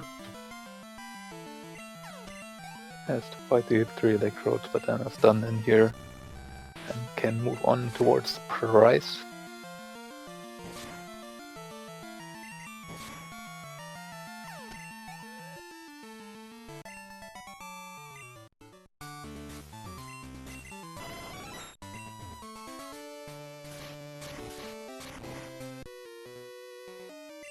Also, I see a question in chat popping up about what's endgame. The goal of this race is to beat Red in Mount Silver.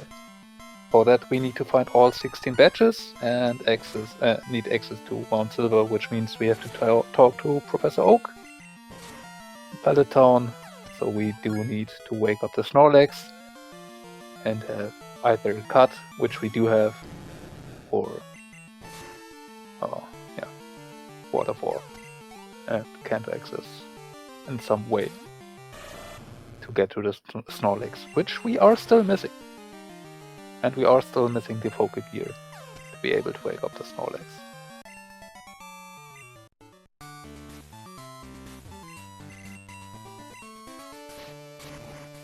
Matchu done with Rocket Hideout. Yep. Okay, going to the center first, but probably going to the prize immediately after. Meanwhile, we do have Chuck on Tomcat side. And Chuck already over.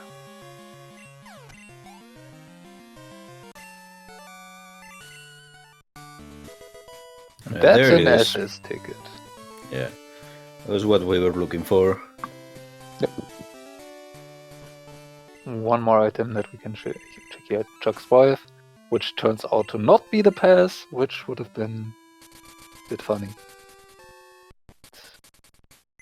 Yeah, a bit unfortunate to basically the last location this check, besides the Elite Four. But at least we still have a lot of stuff to find. At least whatever locations he has already done, he has to not go back to. So the one maybe feels bad moment of this is that the rocket tower section in Plus Basement was entirely useless, where Tomcat might not feel too happy about it, but... I mean, who is going to skip that? Yeah, that's the point. It's so much checks, and okay, if you get that SS ticket early, maybe you delay it a bit, but it's unlikely that you are going to to skip it entirely, with how much we still have to find. In fact, Matchu, having done the basement before the radio tower itself, now taking care of the latter. Yeah, and that is the way he does lose quite a bit of time in this play compared to Tomcat. So, if Matchu had decided to just stay away from the radio tower rockets, that would have been maybe okay-ish in terms of time, as he spent about as much time doing the basement as Tomcat did for the radio tower itself, then get to the rival. But now doing that, all of those fights in addition, is definitely going to lose quite a bit of time. Which is unfortunate because it is not necessary as of now. It's like 10 minutes behind, probably more in terms of checks, I would say. It's also missing the Volcano Badge and the Earth Badge, which were both in Mount Mordor. Yeah. And also missing Whirlpool, which is on the Miracle Seed gift. To enable him to go to Mount Mordor. Waterfall, yeah. Yeah, Waterfall. HMO7.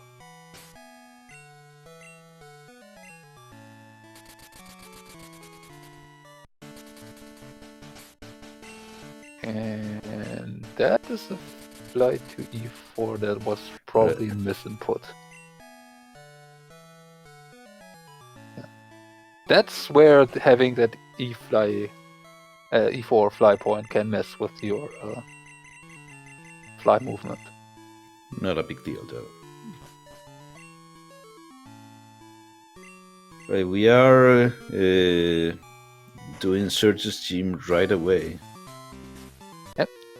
Again, that's, Tomcat already yesterday, or in his first match, did Surge comparatively early to some people. More of an, if you're there, then clear everything that you can type of routing. So yeah, staying true to his routing here, which so far has done him not too bad, so it's okay. And if nothing else, that will give another level for the victory bell. That's not too bad of a thing to have.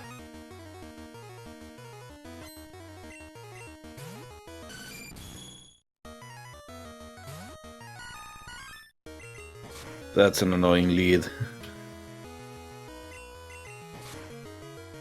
But with Ice Beam, even if it does not do super effective damage, Skarmory definitely does not have as much special defense as it has defense, so it's okay.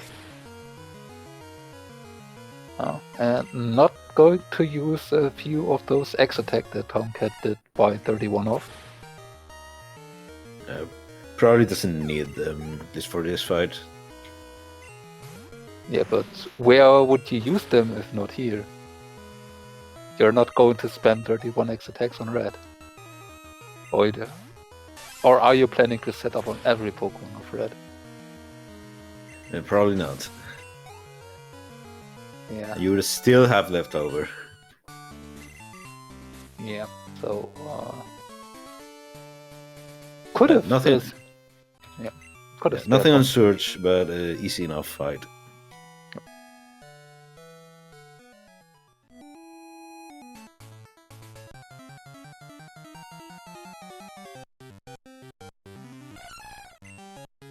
EP stalling haze on red's lead. Okay, yeah. That would be a way to use 31 X attacks. I don't think this is going to happen though. Not sure why, but I don't think that is going. Or that's how this will be going. So I'm assuming Tom also fights Sabrina right away. I would imagine so. I mean, Sabrina, it's basically just an arena fight with just 3 Pokemon. Yeah, that's the train station, that's not where you want to go.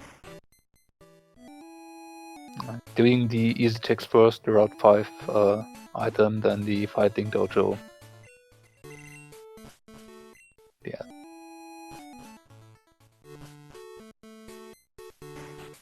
It would actually surprise me if Tomcat decides to skip Sabrina now.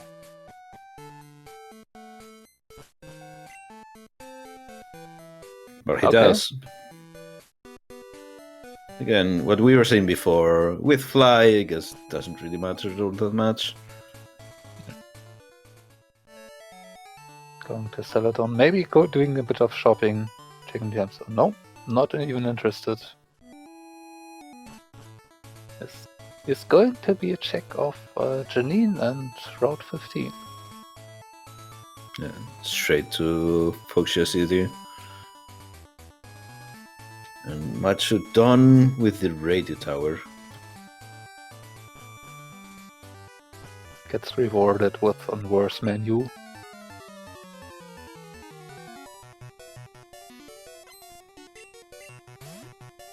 And skips another item.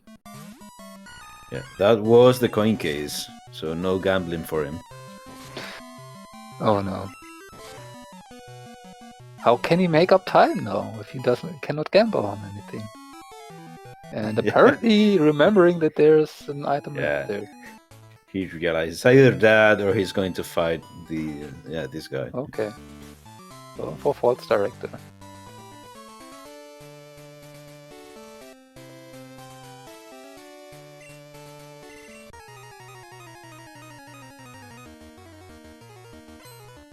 Hi, Janine.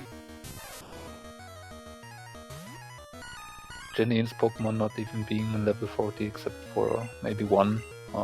Now there's an X attack. Okay. Interesting. This is definitely the fight where I would see him needing the X attack less. But, well. So far, 2 Pokemon to Earthquakes that wouldn't have needed an X attack. This Bloom also getting Repacked. Just the level balancing in this game is so wonky. This Cloyster could, yeah. And even that one X attack didn't matter there, so might have been died to Giga Drain for sure, though. Yeah.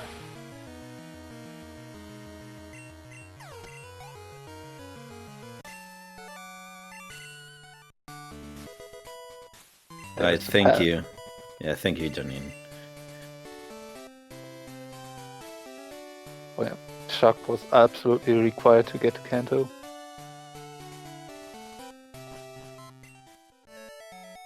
I mean, we knew that because we only had E4 left. That could have been the pass, but yeah. That basically means Chuck required. Because you're going to do Chuck before you do E4.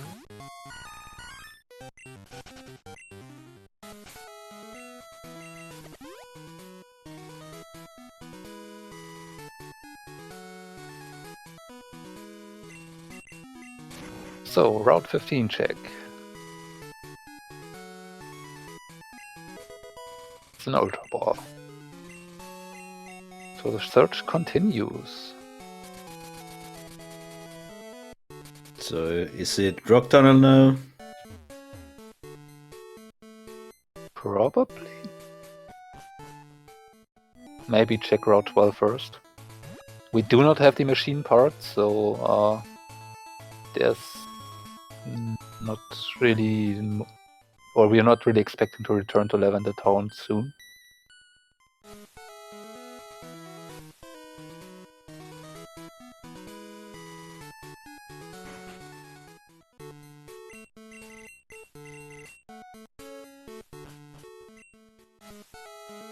What you're doing now? Witness Gym. Just nothing, if I remember correctly.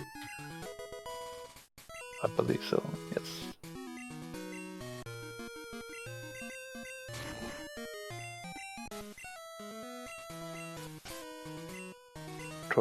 Did not have anything.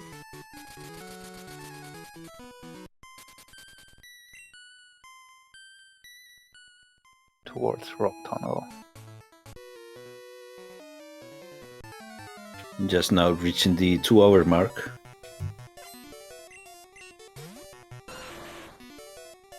Yeah. So, while we had definitely a very interesting and considerably fast start, it definitely slowed down a bit for the search we had to do for Kanto access. but still, we are just missing 4 badges and the poke gear. So it's not too much that we need to find. And once we find poke gear, we are getting a bunch of checks more that we can check in West Kanto. There's the poke gear. Yeah, but I do feel like we could be hunting for these last batches for a while still. Yeah, sure. Definitely a good chance that there is something on an Kanto leader, or maybe on Route 4. We might still get access to Tin Tower. We will have to find the Glacier badge. If that is not our go mode, we have access to Whirl Islands, where we could spend some time. Whirlpool also enables us to get to the entirety of Dragon's Den, where Whirlpool still actually could be in the first 2 checks, which is not the most fun part.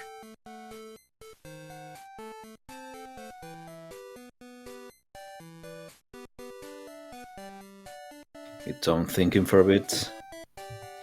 And Matchu getting around to check in Mount Mordor. I mean, for Tomcat, it's more about what to do after waking the Snorlax, because that's the number one thing to do now. Or maybe just checking the hidden item first, then waking the Snorlax. Meanwhile, Matchu did find Flash and the Earth Badge.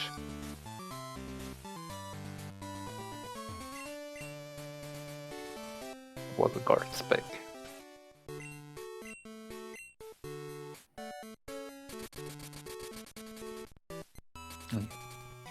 Okay, we are waking up the Snorlax now. Let's see what we have as our level 54 today.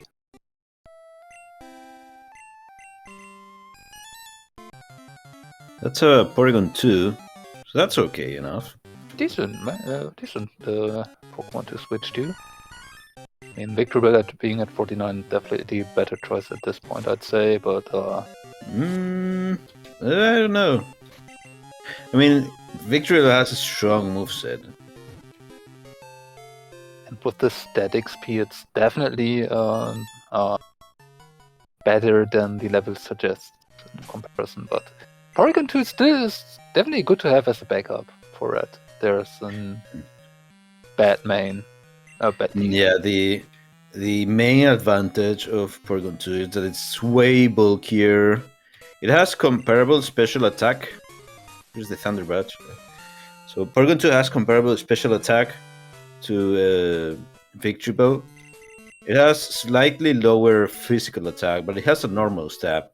So yeah, Porygon 2 is going to be doing considerably more damage with normal attacks that Victreebel is. And in terms of speed, they are similar. Victreebel is a little bit faster, not by much. Overall, I would say Porygon 2 is a better Pokemon than Victreebel, but not by so much that maybe Tom will be considering to switch mains right now. If you catch them early on, or have the choice between them early on, Porygon 2 is probably the better choice. But like I said, at this point, with the static speed that we got on the Victreebel and the moves that we have, I don't think that switching here would be the correct option to pick. If you are not forced to by Red's lead.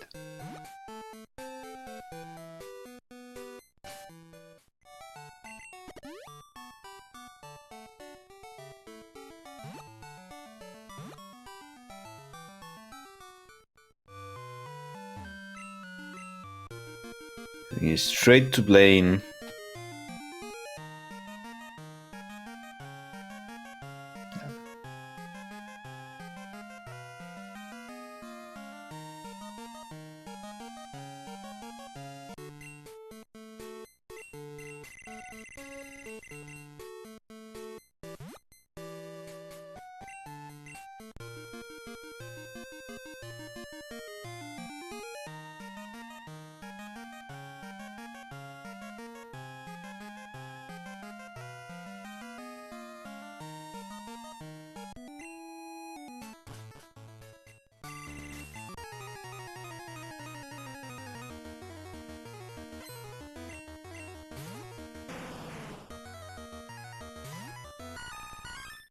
But yeah, now kinda running short of locations to check again. At least of running short of lucrative locations to check at least. I mean, there are still a few Kanto leaders. We do have the Nugget Hedge Maze.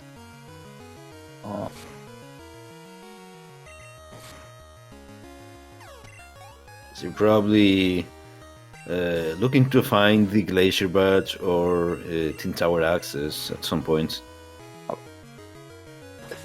It's probably likelier that we are getting World Island access first, since we're still missing both parts of Tin Tower access, which is, again, a bit surprising and might speak to the fact that maybe one of the parts is actually in Mount Silver.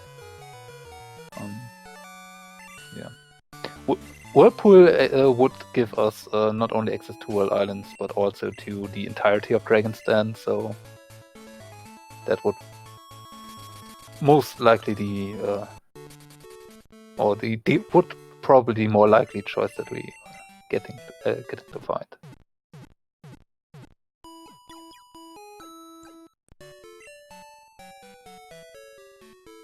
Still could find the machine part to unlock 2 more checks. Or 3 more, actually. Go into blue first. Yeah. In a way, it makes sense. It only gives 1 item, but it's only 1 fight. For example, we are still... Well, it still hasn't done Sabrina, for example. It still has done Erika, which is 2 items, but it's 4 fights. And of course, getting towards Misty would require to do the Nugget Hedge Maze, and that's feeling like 200 fights to do. That's Psychic Lady, and that's annoying. Ooh, alright, survived the range there. A really low roll.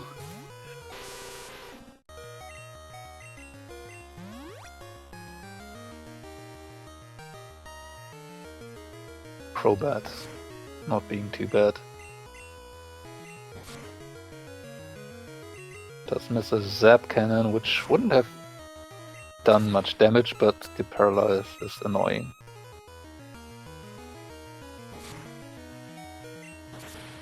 But yeah, while Tomcat has bought a big amount of X attacks, he did not buy any X specials, so yeah, getting through with Ice Beam was actually a bit harder for him. I get in Extreme Speed to death. Yeah, that Poliwhirl also has... No, Poliwhirl has Sky Attack, so not something you want to get hit with, with the Victory Ball. Yeah, that one hit KOs Victory, but Victory probably 2 hit KOs the Folly Wrath. It's going to be...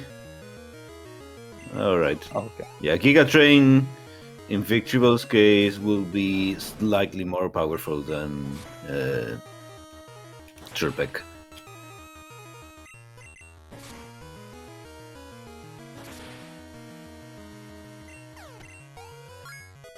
Earthquake Duel. Victory comes out on top.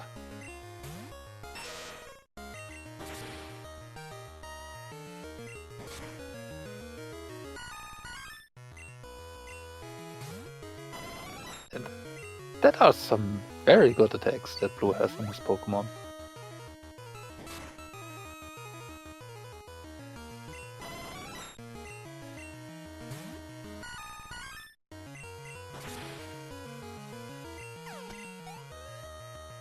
Right, Latsmon.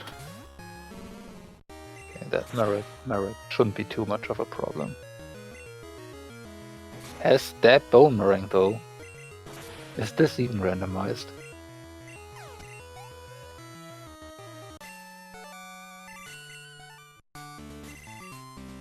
Oh, just a metal coat. So decent XP to get.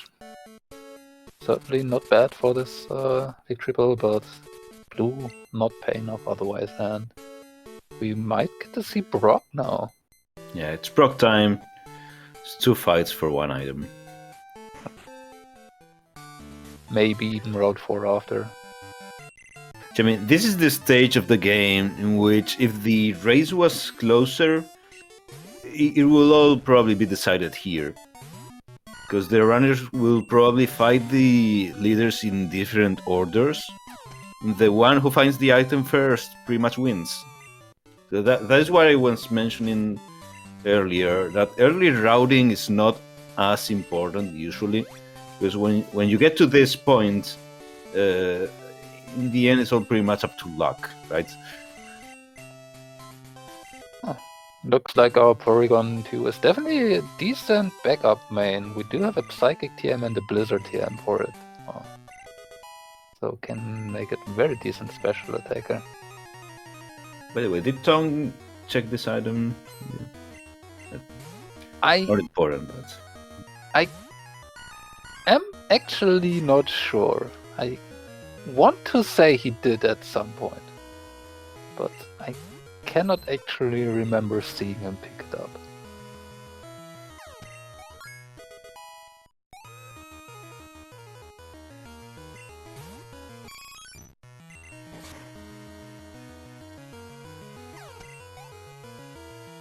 I mean, with how thorough Tomcat has been, for the most part, I would be very, very surprised if he missed it at some point.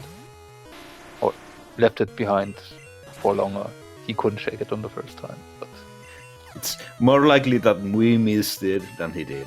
Yeah. Right.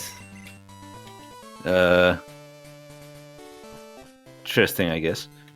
That is our ability to get up Tin Tower. Now you just need a way to get to it.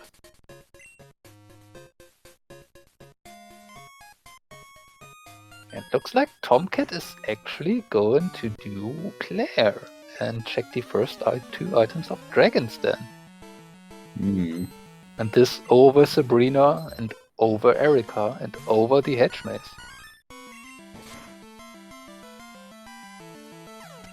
So yeah, this would be 2 items plus 3 more once he gets the ability to use Whirlpool. Madori with a post timer, which shouldn't be that big of a deal.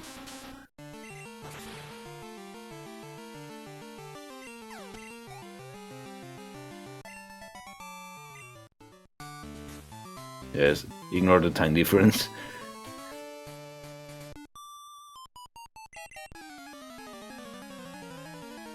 Despite the difference in the timers, their runners are actually pretty much perfectly synced. So as I was mentioning before, I mean, Tom's doing Claire. Probably another player will do something different in his place. And again, it's like the chaos of the end games here in the full item randomizer, which in an even game, the one who finds the items wins. I don't think there is a decision that is particularly better than the rest. No, not with what we have at the moment. I mean, once we get access to Well Islands or Tin Tower, for example, then doing another Canto Leader over that might be a more questionable decision. But on the other hand, still 3 missing badges so far, so... And even if you are feeling... like, especially if you are feeling behind at this point, but still in the race, you could even consider doing Elite 4 early, which is kind of a desperation play. But I mean, it's random, so desperation plays can work. Yeah, I can actually, speaking to that, I won my first race with a decision to do E4 a bit earlier than you might do otherwise. Yeah. That's the beauty of this. So Matchu, by the way, about to get his Kanto access.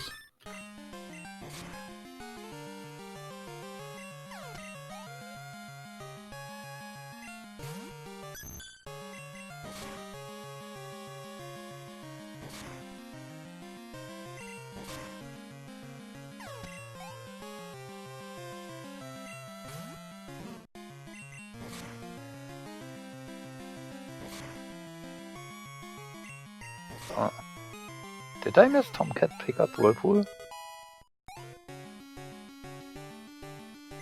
No, he did it. He did long ago. Oh, right, we're missing Glacier Badge. I got Yeah, we're missing the things. glacier badge.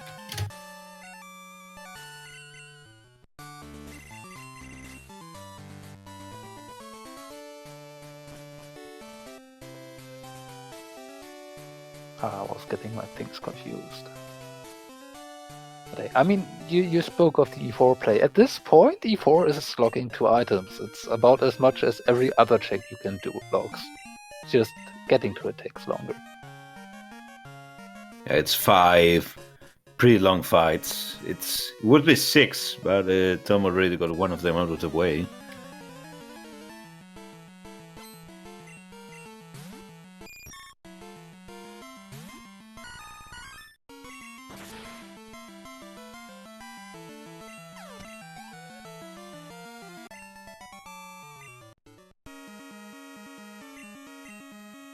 It's not the first item here in Rings then.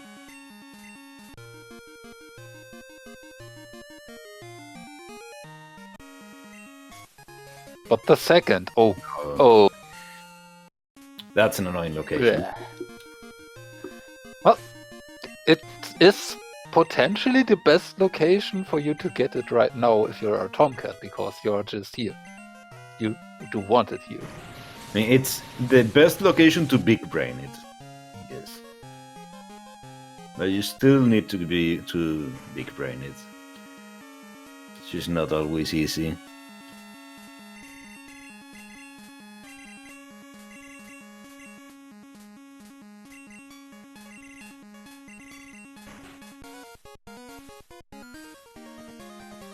But yeah, that 2 more patches to go, and more importantly, now we have access to World Islands.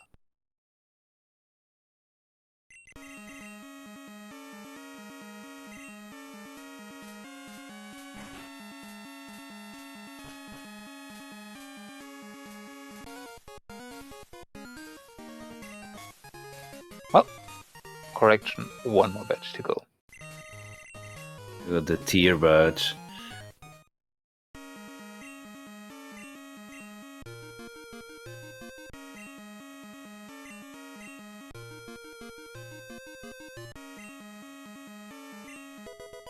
We are down to the last badge hunt. Just everyone's favorite thing to do. Yeah, and this is always the point where the race can just be flipped by a decision if the runners are somewhat close, because yes, you can go to the World Islands and do the many checks, but if you just go to the canto leader that actually has the boulder badge at this point, that would be the way to win, because doing World Islands does take you 2, 3, 4 minutes to do. The thing, this could be over in 5 minutes, or it could be over in 30 minutes. Yep. We still don't know. We might just find the clear bell in here that leads us to a completely empty tin tower. Or we might just find the badge here. Also, we did find the silver wing earlier, so Tomcat has the option of checking out the Lugia. I don't imagine him doing so anymore, but could be another backup.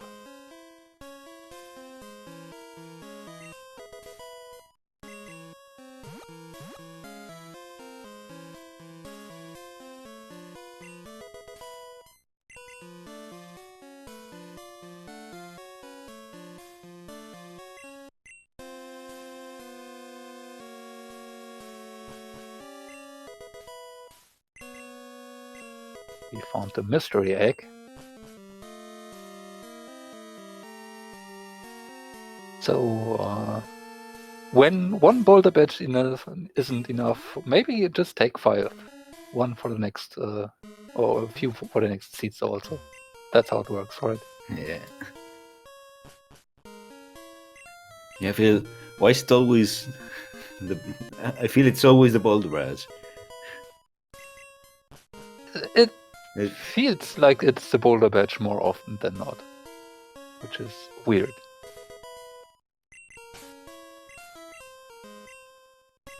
Right, still missing one item.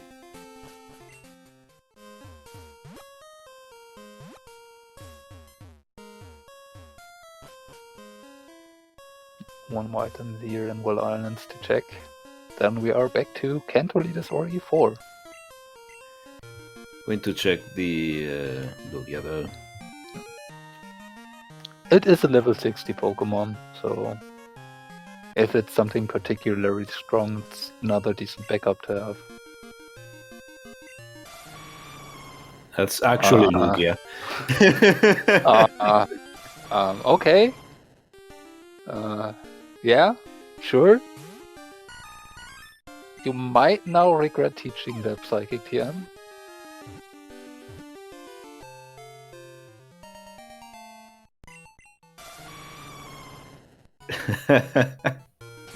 Well, okay.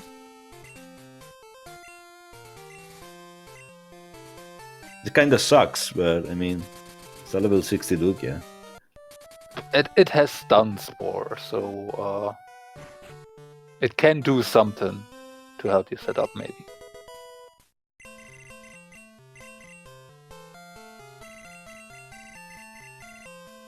Let's see. I didn't catch that, but it was not the Boulder Badge.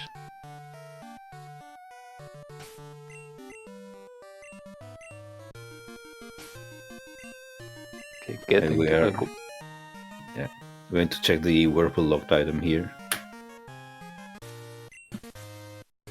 probably the quickest check you can do at this point.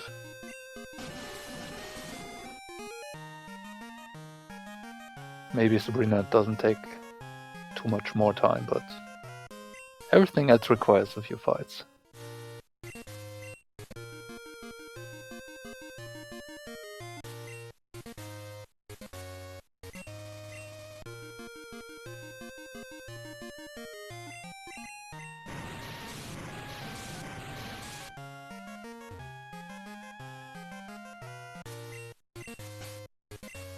Nope. No luck.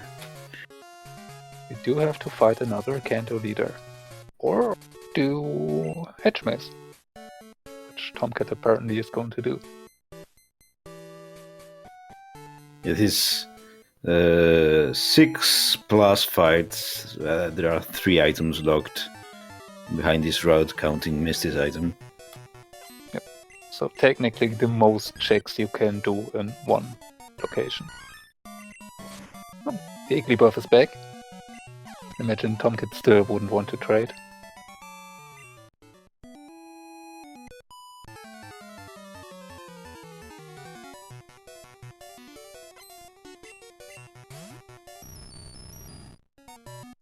There's still some annoying stuff that could pop up. Again, the Boulder Badge could just be here and the game's over. But we could still find the clearable, we could still find the machine part, something like this secret potion. Yeah. And we can still find the clear bell that leads us to the machine part that leads us to the secret potion, Of which course. is the Boulder Badge. It's always possible. Which leads us to nothing, because the badge is on, I don't know, Sabrina. Could be.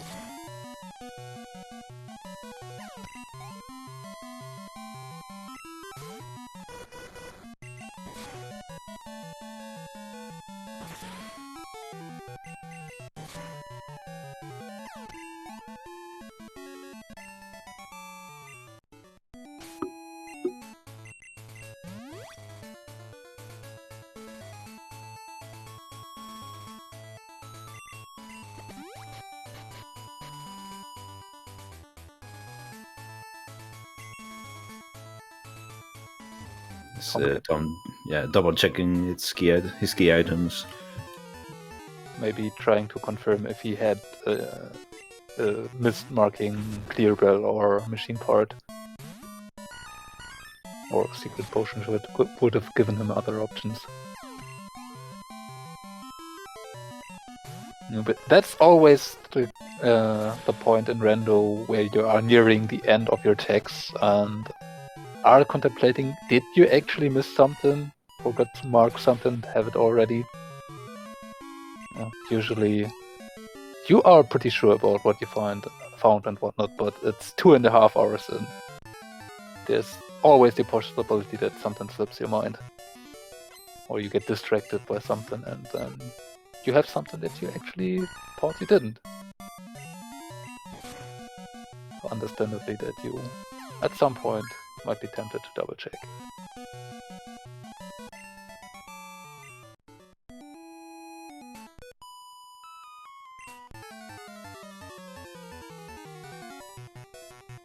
I definitely can remember races, not particularly of Pokemon Crystal, but in general, randomizers where people searched for a Go Mode item and found it 40 minutes later in their inventory. I feel we've all been there at some point. Yeah.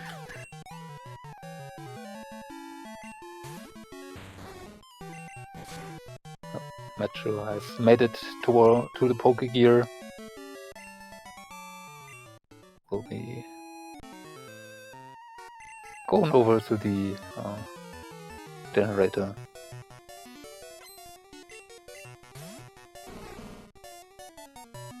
Unlock that hidden item check. And Tom coming up on 2 new items.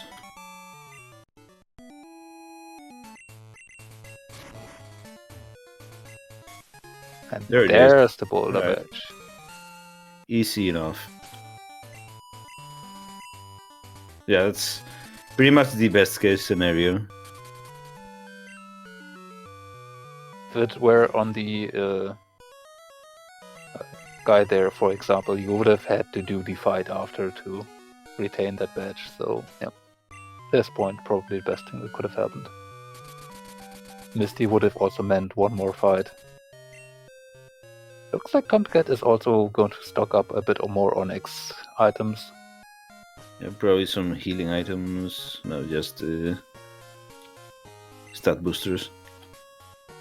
Maybe taking a bit of a few X defense, a few speeds more. Yeah, he also doesn't have X speed. Maybe once a guard spec as well. Yeah. Yeah, he had to skip one. Even taking an X accuracy. Does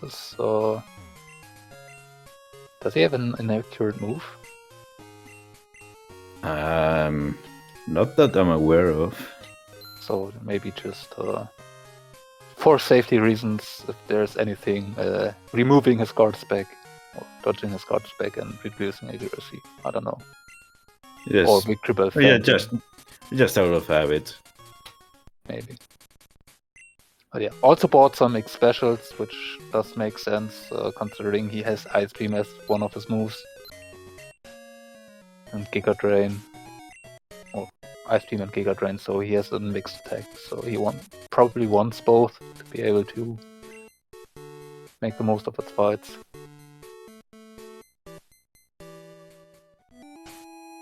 Matchu does find the Thunder Badge, after having wakened the Snorlax.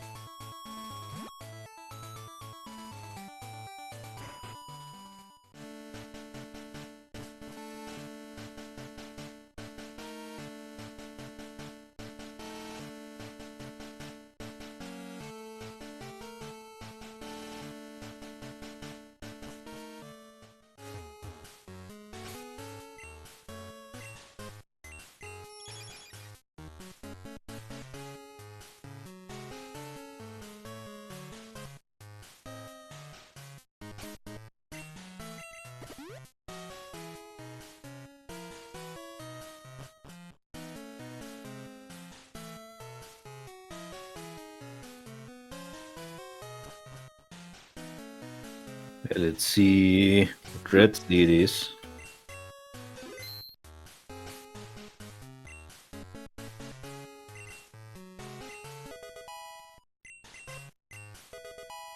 Using the last rare candies, getting all the way up to level 58. Should have a decent enough shot here. And it's a Vileplume. does have decent special attack and switches to entire Tyranitar. So one this can maybe can be think, yeah, this Titar has something for the victory bell. Yeah, Red's AI it's okay. It's a good AI. And without being one-shotting. Yeah, one can assume the Vileplume doesn't have anything for the victory bell, and the Titar has. So, I don't know, maybe let's see what it does now. No, alright. Still has Blizzard. Never mind. Shots. Never mind. Okay, so yeah, maybe it's time for that Brigand 2. Lugia's still weak to Blizzard, but it's not going to be one shot, not by a long shot. You can teach Blizzard to Lugia to, I guess, two-shot the Vileplume.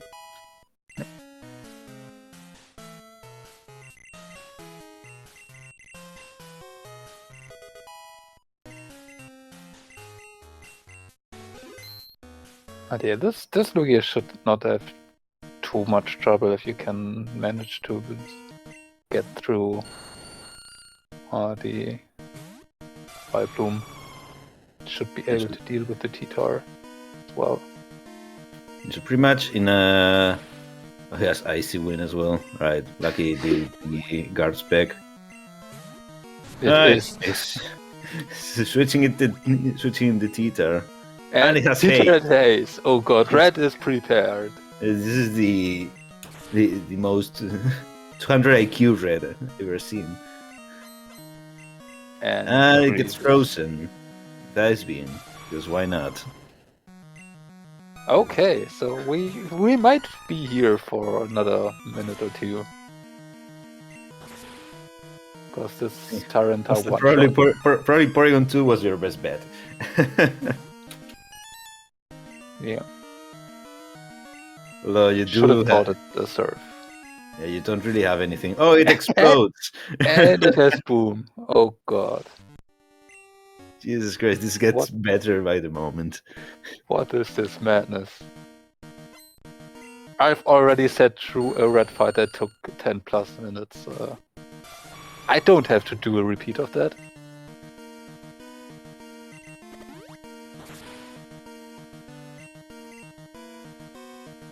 Right, you probably just use Blizzard a couple times and try to kill the Vileplume. Just hope that it completely misses everything. Before it hits you. Which again, Blizzard is a two-shot by either the Vileplume or the Lugia, in this case. I'm not sure how many revised Tomcat bought. I started to buy just around 20 or 2 if I have the spare money to do so I can maybe PP stall one move or 2. Might also be a consideration if you want to maybe flash something. But yeah, this red fight does need some workarounds to do. Actually, Matchu coming up on the Boulder Badge. I mean, probably the most annoying item to find is, besides the SS ticket earlier, was the Glacier Badge. Yeah. In Dragon's Den. You do not want to do Claire without being able to completely do Dragon's Den. So Glacier Badge or Whirlpool in the Dragon's Den front is always bad location. Oh, that's a critical hit. Oh. Yeah, that's the thing. I mean, that's why I said you are probably better off just killing that Vileplume as soon as you can. Because, I mean, the more time you stay in, more likely you are to get crits. Yeah, on the other hand, you know that there is a Titar following up, but you also know that this can boom, so if you manage to get the Vileplume away and get the Titar to boom, and then have a Pokemon to set up on, that might be the way to go, but I'm not sure if Tomcat has any revive. Of course, just sends in the teacher to use haze because he's smart like that. Yeah. Get the teeter off the way. That's one problem with that. And Moltres maybe can set up on that now. Thunderwave does not do anything. And Dr. Zuka, okay. Yeah, we are fine, it seems. We should be, right? Yeah. Has 20 hyper potions. Tomcat is very, very careful that he does not run into a surprise crit that kills him. Yeah, he'll have to full restore at some point to get rid of the paralysis. Once he's done setting up.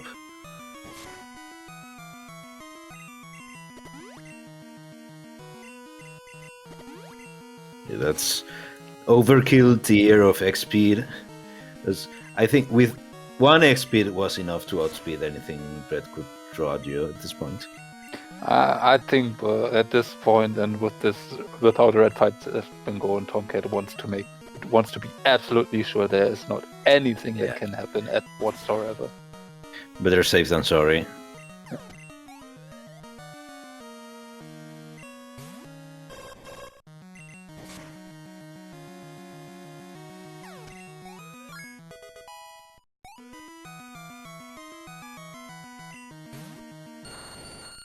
The flower is back. So the one bad thing here that could have maybe been where 2 Blizzard misses into 2 Blizzard crits from Wild Plume or something like that, but did not happen. Yeah, I don't know if he used the X accuracy during the setup. Yeah, he might have. I did not notice it, so I wasn't sure. That's going to be game for Tom. GG. Finishing with an official time of 2 hours, 38 minutes and 31 seconds.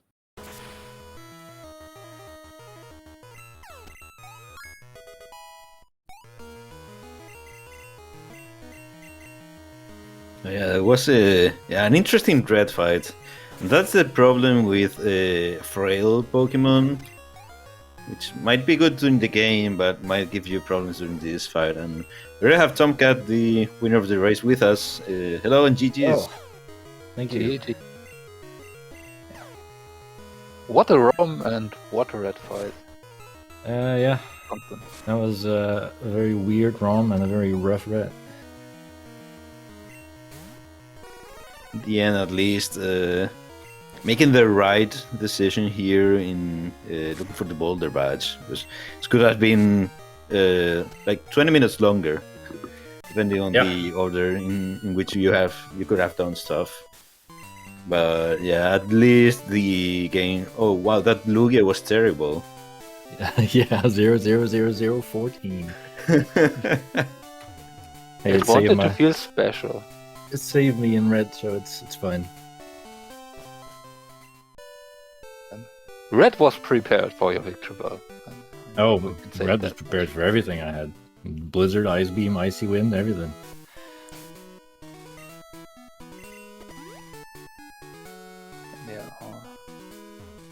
Yeah, it was interesting to see Glacier Badge in Dragon's Den.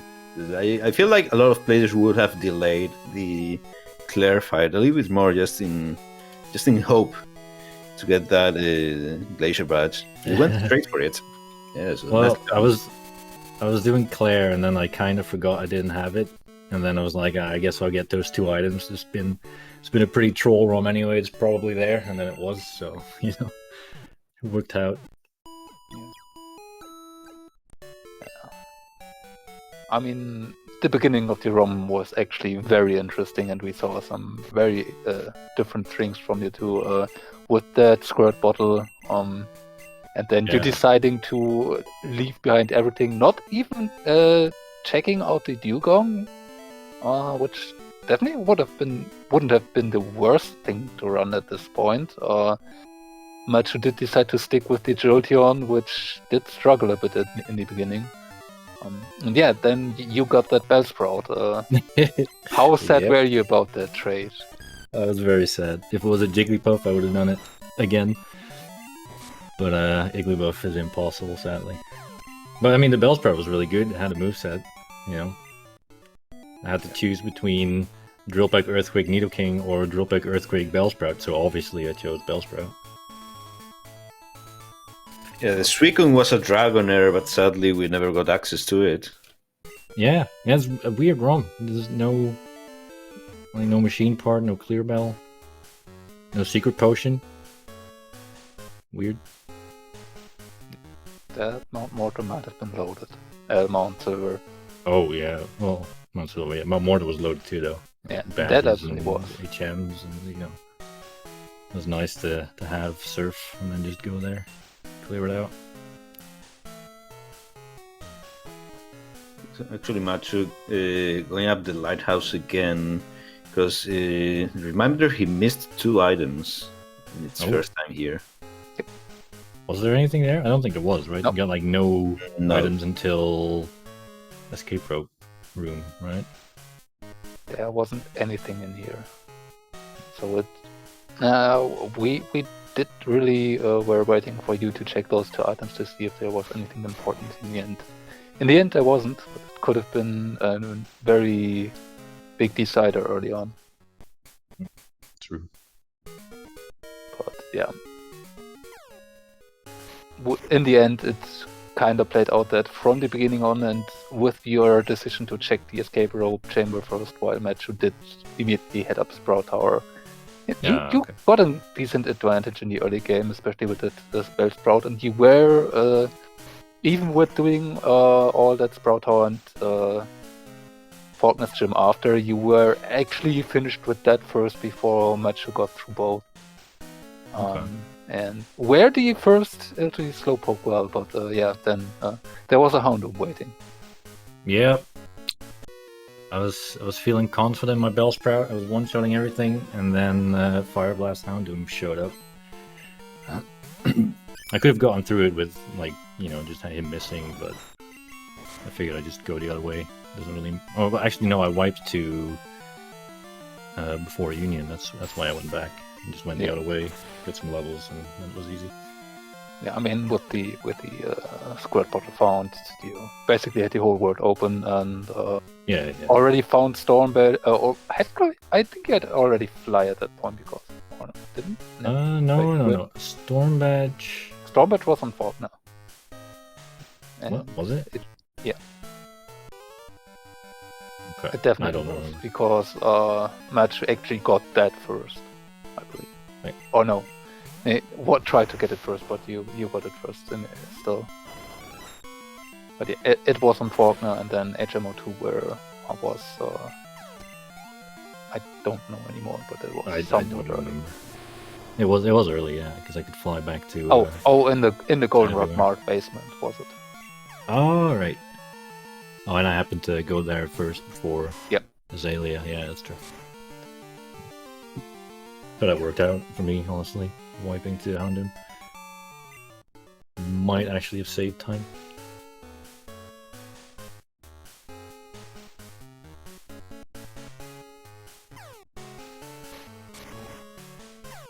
But yeah, right now Matsu just missing. I mean, not missing a lot of stuff, but they aren't in the best spots. So, Glacier Badge and the Skate Badge are both in Dragons, then Boulder Badge is in Route 25.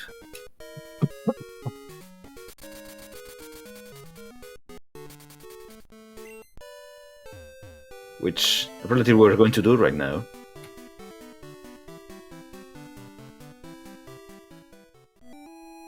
So, Tomcat, this means you have won both your races in the groups. You Yep. are through the brackets. Are you happy with that? Did you expect to go to 0, or? Honestly, yeah. I didn't... I know Furious Magic is decent, but I figured I'd, be slightly better because of my experience with Crystal. And Matchu I think he's new, so, I assumed I could win. not too surprised, but still probably very happy that it worked out. Well, I am as happy. well. I could have, I'm not that experienced with full item randos as I used to be with like bingos or key item randos. So, it could happen that I miss an item and forget about it. It's happened a lot. And again, even if there is a bit of a skill gap between both players, again, just for example, in a situation like your end game, in which you're just hunting a badge, there could be an easy, just like 20-minute gap between both players just from just looking in different spots. Yeah, that's true. That's how I won my race yesterday, because we were both looking for one badge and I got it from Brock, which would not be the first check from my opponent then. So yeah, so I feel a lot of races are going to come down to that. Yeah, especially when you get like the open world seed like this, or open world. When you start checking with surf and strength, there's some variations you can do that could lead you to different directions. I think that's where the main path differences are.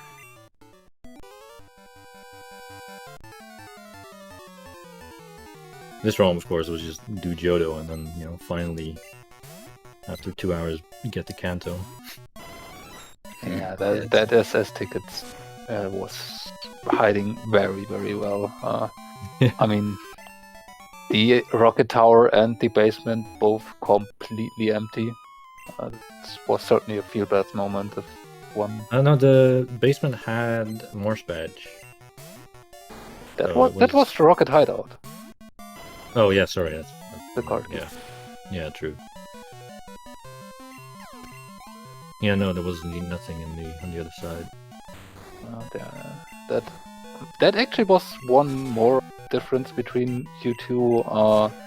Not sure if Matchu just didn't know about the specific terminal settings or it was a play, but Matchu actually decided to do vanilla basement without having found the card key. And basically around the time where you decided to go over to the radio tower finally, so could have been interesting divergence on your both part, where it didn't matter that radio tower didn't have anything, that Matchu didn't do it, but Matchu went back later for that. So in the end, it did cost even more time. I mean, in a seat like this, there's no way you don't check it. It's too many items. There's like almost no way to go around it. Yeah. In this seed, I think so. Fine. I'm absolutely with you there, but it could have been potentially if you find the SS ticket before you go over to the radio tower. I'd probably still do radio tower first before going to Kanto, just to clear it out. Yeah. Personally, so. Yeah. There would have been a at lot least of items. Yeah, absolutely understandable to do it.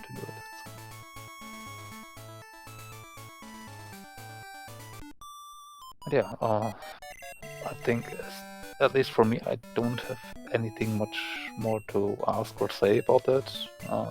Or about this race. Do you still have anything? Nope, I think all is pretty much clear. So just good luck to Tom moving on to brackets. Thank you. Expect to see some more good races from you in a couple of weeks. We'll see about that. Oh, okay. Depends on my opponent. There was one more thing that I just remembered now. You did commit to the Bellsprout early. You didn't check Kenya at that point. Did it not came into your mind to maybe run that? I checked Kenya when I went back around. When I wiped the Houndoom, I went down, and then I saw it was actually an Earthquake T-Tar, and I was like, that probably would have been better than a Bellsprout, but Oh, did it have it? Yeah, it had Earthquake, I think. Oh, so even though I had already taught TMs to Bellsprout, I could have just swapped to it. Okay. Yeah, I understood with it. Yeah, can't say no to Bellsprout. Okay. Yeah, but at that point you already had done Sprout Tower, so might not have been as easy to get a T-Tower started. So, and in the end, the Bell Sprout did work out just fine. It did its best. It got you 2 red, that's all that it had to do. Yeah.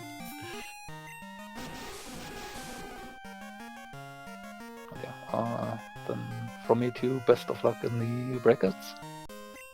Thank you. I will finally go to the bathroom.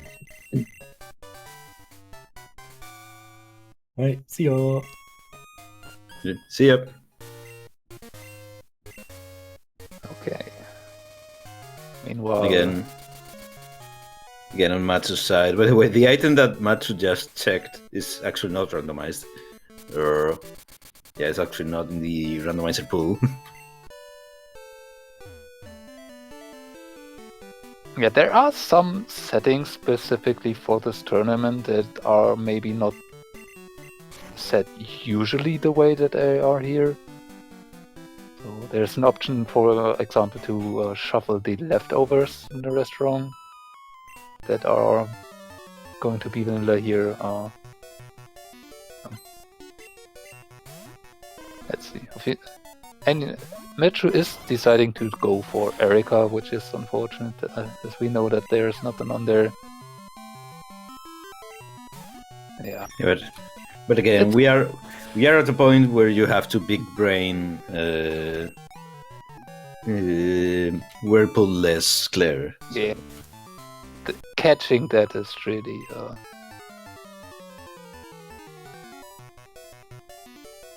you're going not often you're going to do that. And without being able to use Whirlpool, this and Claire is the same amount of items. So yeah. So absolutely understandable to do just Erika, and it won't pay off at this point.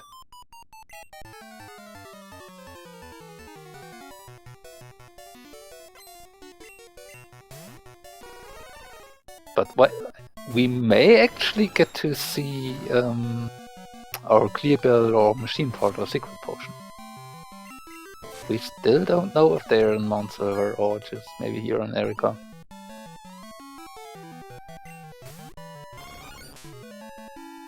And actually, we never did get to see Serena too, right?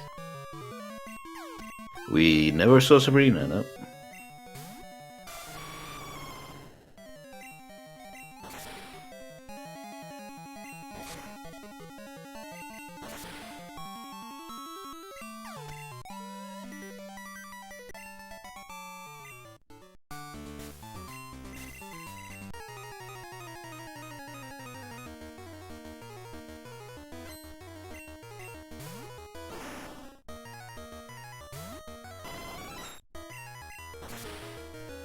So worst case scenario is the clear wrist heal, maybe. Yeah. Clear Bell turning up would definitely encourage Matchu to go over to 10 Tower. Oh, that dig might hurt. Or was that something else?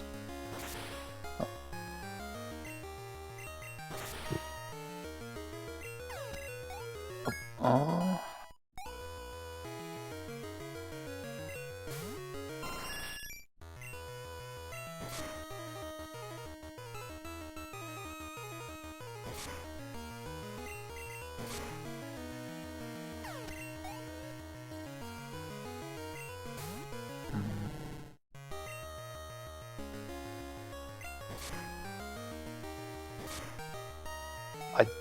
Not sure, but I think we might have to stop here. I'm not sure there's the next match that actually should be happening any moment now, actually on this channel, so yeah, we might not get to finish watching this or much of doing this here. You know, the next match here in this channel in SpeedGaming 4 is Ergota versus Pika Pals She's basically right now, right? I think so. 1 p.m. It's EDT, I guess. So yeah, I think we have to stop here. So if you want to finish watching Matchu Madori's run, just go over to their Twitch channel, and if you do so, just leave them a follow, as well as Tomcat, who won our race. They both probably would like your support, but yeah, this was fun. Yep. It was a nice race. Happy to be commentating with you. Happy to be with all of you in chat. And of course, keep tuned or stay tuned, because there are still a few races today, this Sunday, starting with the one I just mentioned, which is going to be here in this very channel. Have fun and stay tuned.